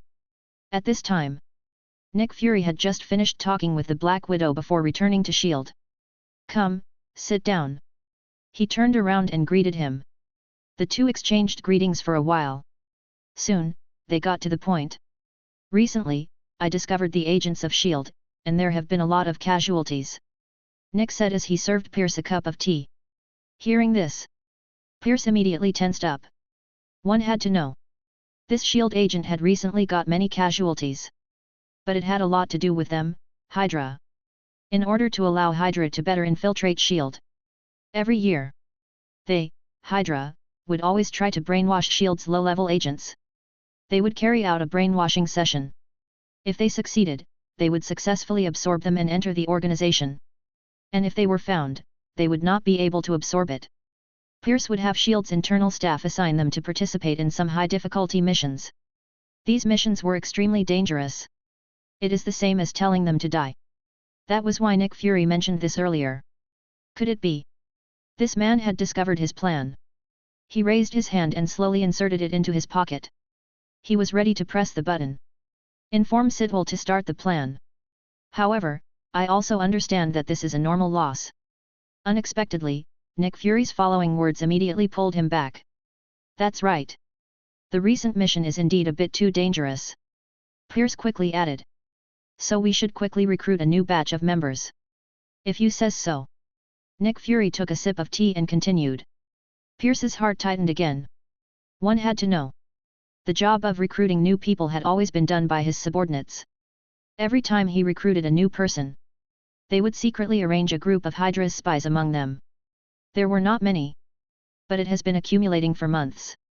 This made it so that inside S.H.I.E.L.D. it was penetrated like a sieve. Could it be that Nick Fury also discovered it? Pierce's hand quietly placed on the button. It's been hard on you for this period of time. Nick Fury patted Pierce on the shoulder. Of course. Of course. Pierce replied with a smile. He relaxed again. So it was just a normal job arrangement. However, at this moment, Nick Fury changed the topic again. I wonder if you have heard of Hiden Intelligence recently. Instantly, Pierce's heart was in his throat. Could it be? His plan today had already been completely known by Nick Fury. This guy. He had specially chosen this time to beat him up. Pierce could not help but swallow his saliva. It seemed Hydra had been exposed. He had to act as soon as possible. Pierce made up his mind and was about to press the button. Who knew that at this moment? Nick Fury stood up, minding his own business. He opened the screen and saw Humajir's various data. I am preparing to purchase a batch of Humajir from Hiden Intelligence. To help S.H.I.E.L.D. to complete some low-level Secret Service missions. So, I need you to pay attention to the world and apply for another batch of funds. Nick Fury was at this moment. Only then did he reveal his true purpose. Money. That's right. This S.H.I.E.L.D. was an existence that relied on as the world's security system. The grant, then, also requires its approval. As for Pierce, he was a member of the World Safety Council. Only he had the qualifications to apply for funding. F***CK. So it turned out to be this. He was begging me to let the World Safety Council allocate the funds. In Pierce's heart, he was already cursing. However, his expression was still unchanged. He repeatedly expressed that for the sake of S.H.I.E.L.D.'s future, he was willing to help Nick Fury apply for this sum. The two of them then discussed the details. Then, Pierce walked out of Nick Fury's office. Pierce wiped the sweat off his forehead. Damn it! He whispered Nick Fury's famous quote. He then turned around and returned to his office. Immediately, he asked Sitwell to inform him. Let Hydra keep a low profile for the time being. At the same time, the plan for Hiden Intelligence was completely terminated. And Nick Fury did not know. Just now, he had a simple conversation. It had almost caused the entire S.H.I.E.L.D. to fall for it 3 times. At this moment, he was still planning. Should he try to suck Levi into S.H.I.E.L.D.? Perhaps that way, he would be able to save a batch of funds.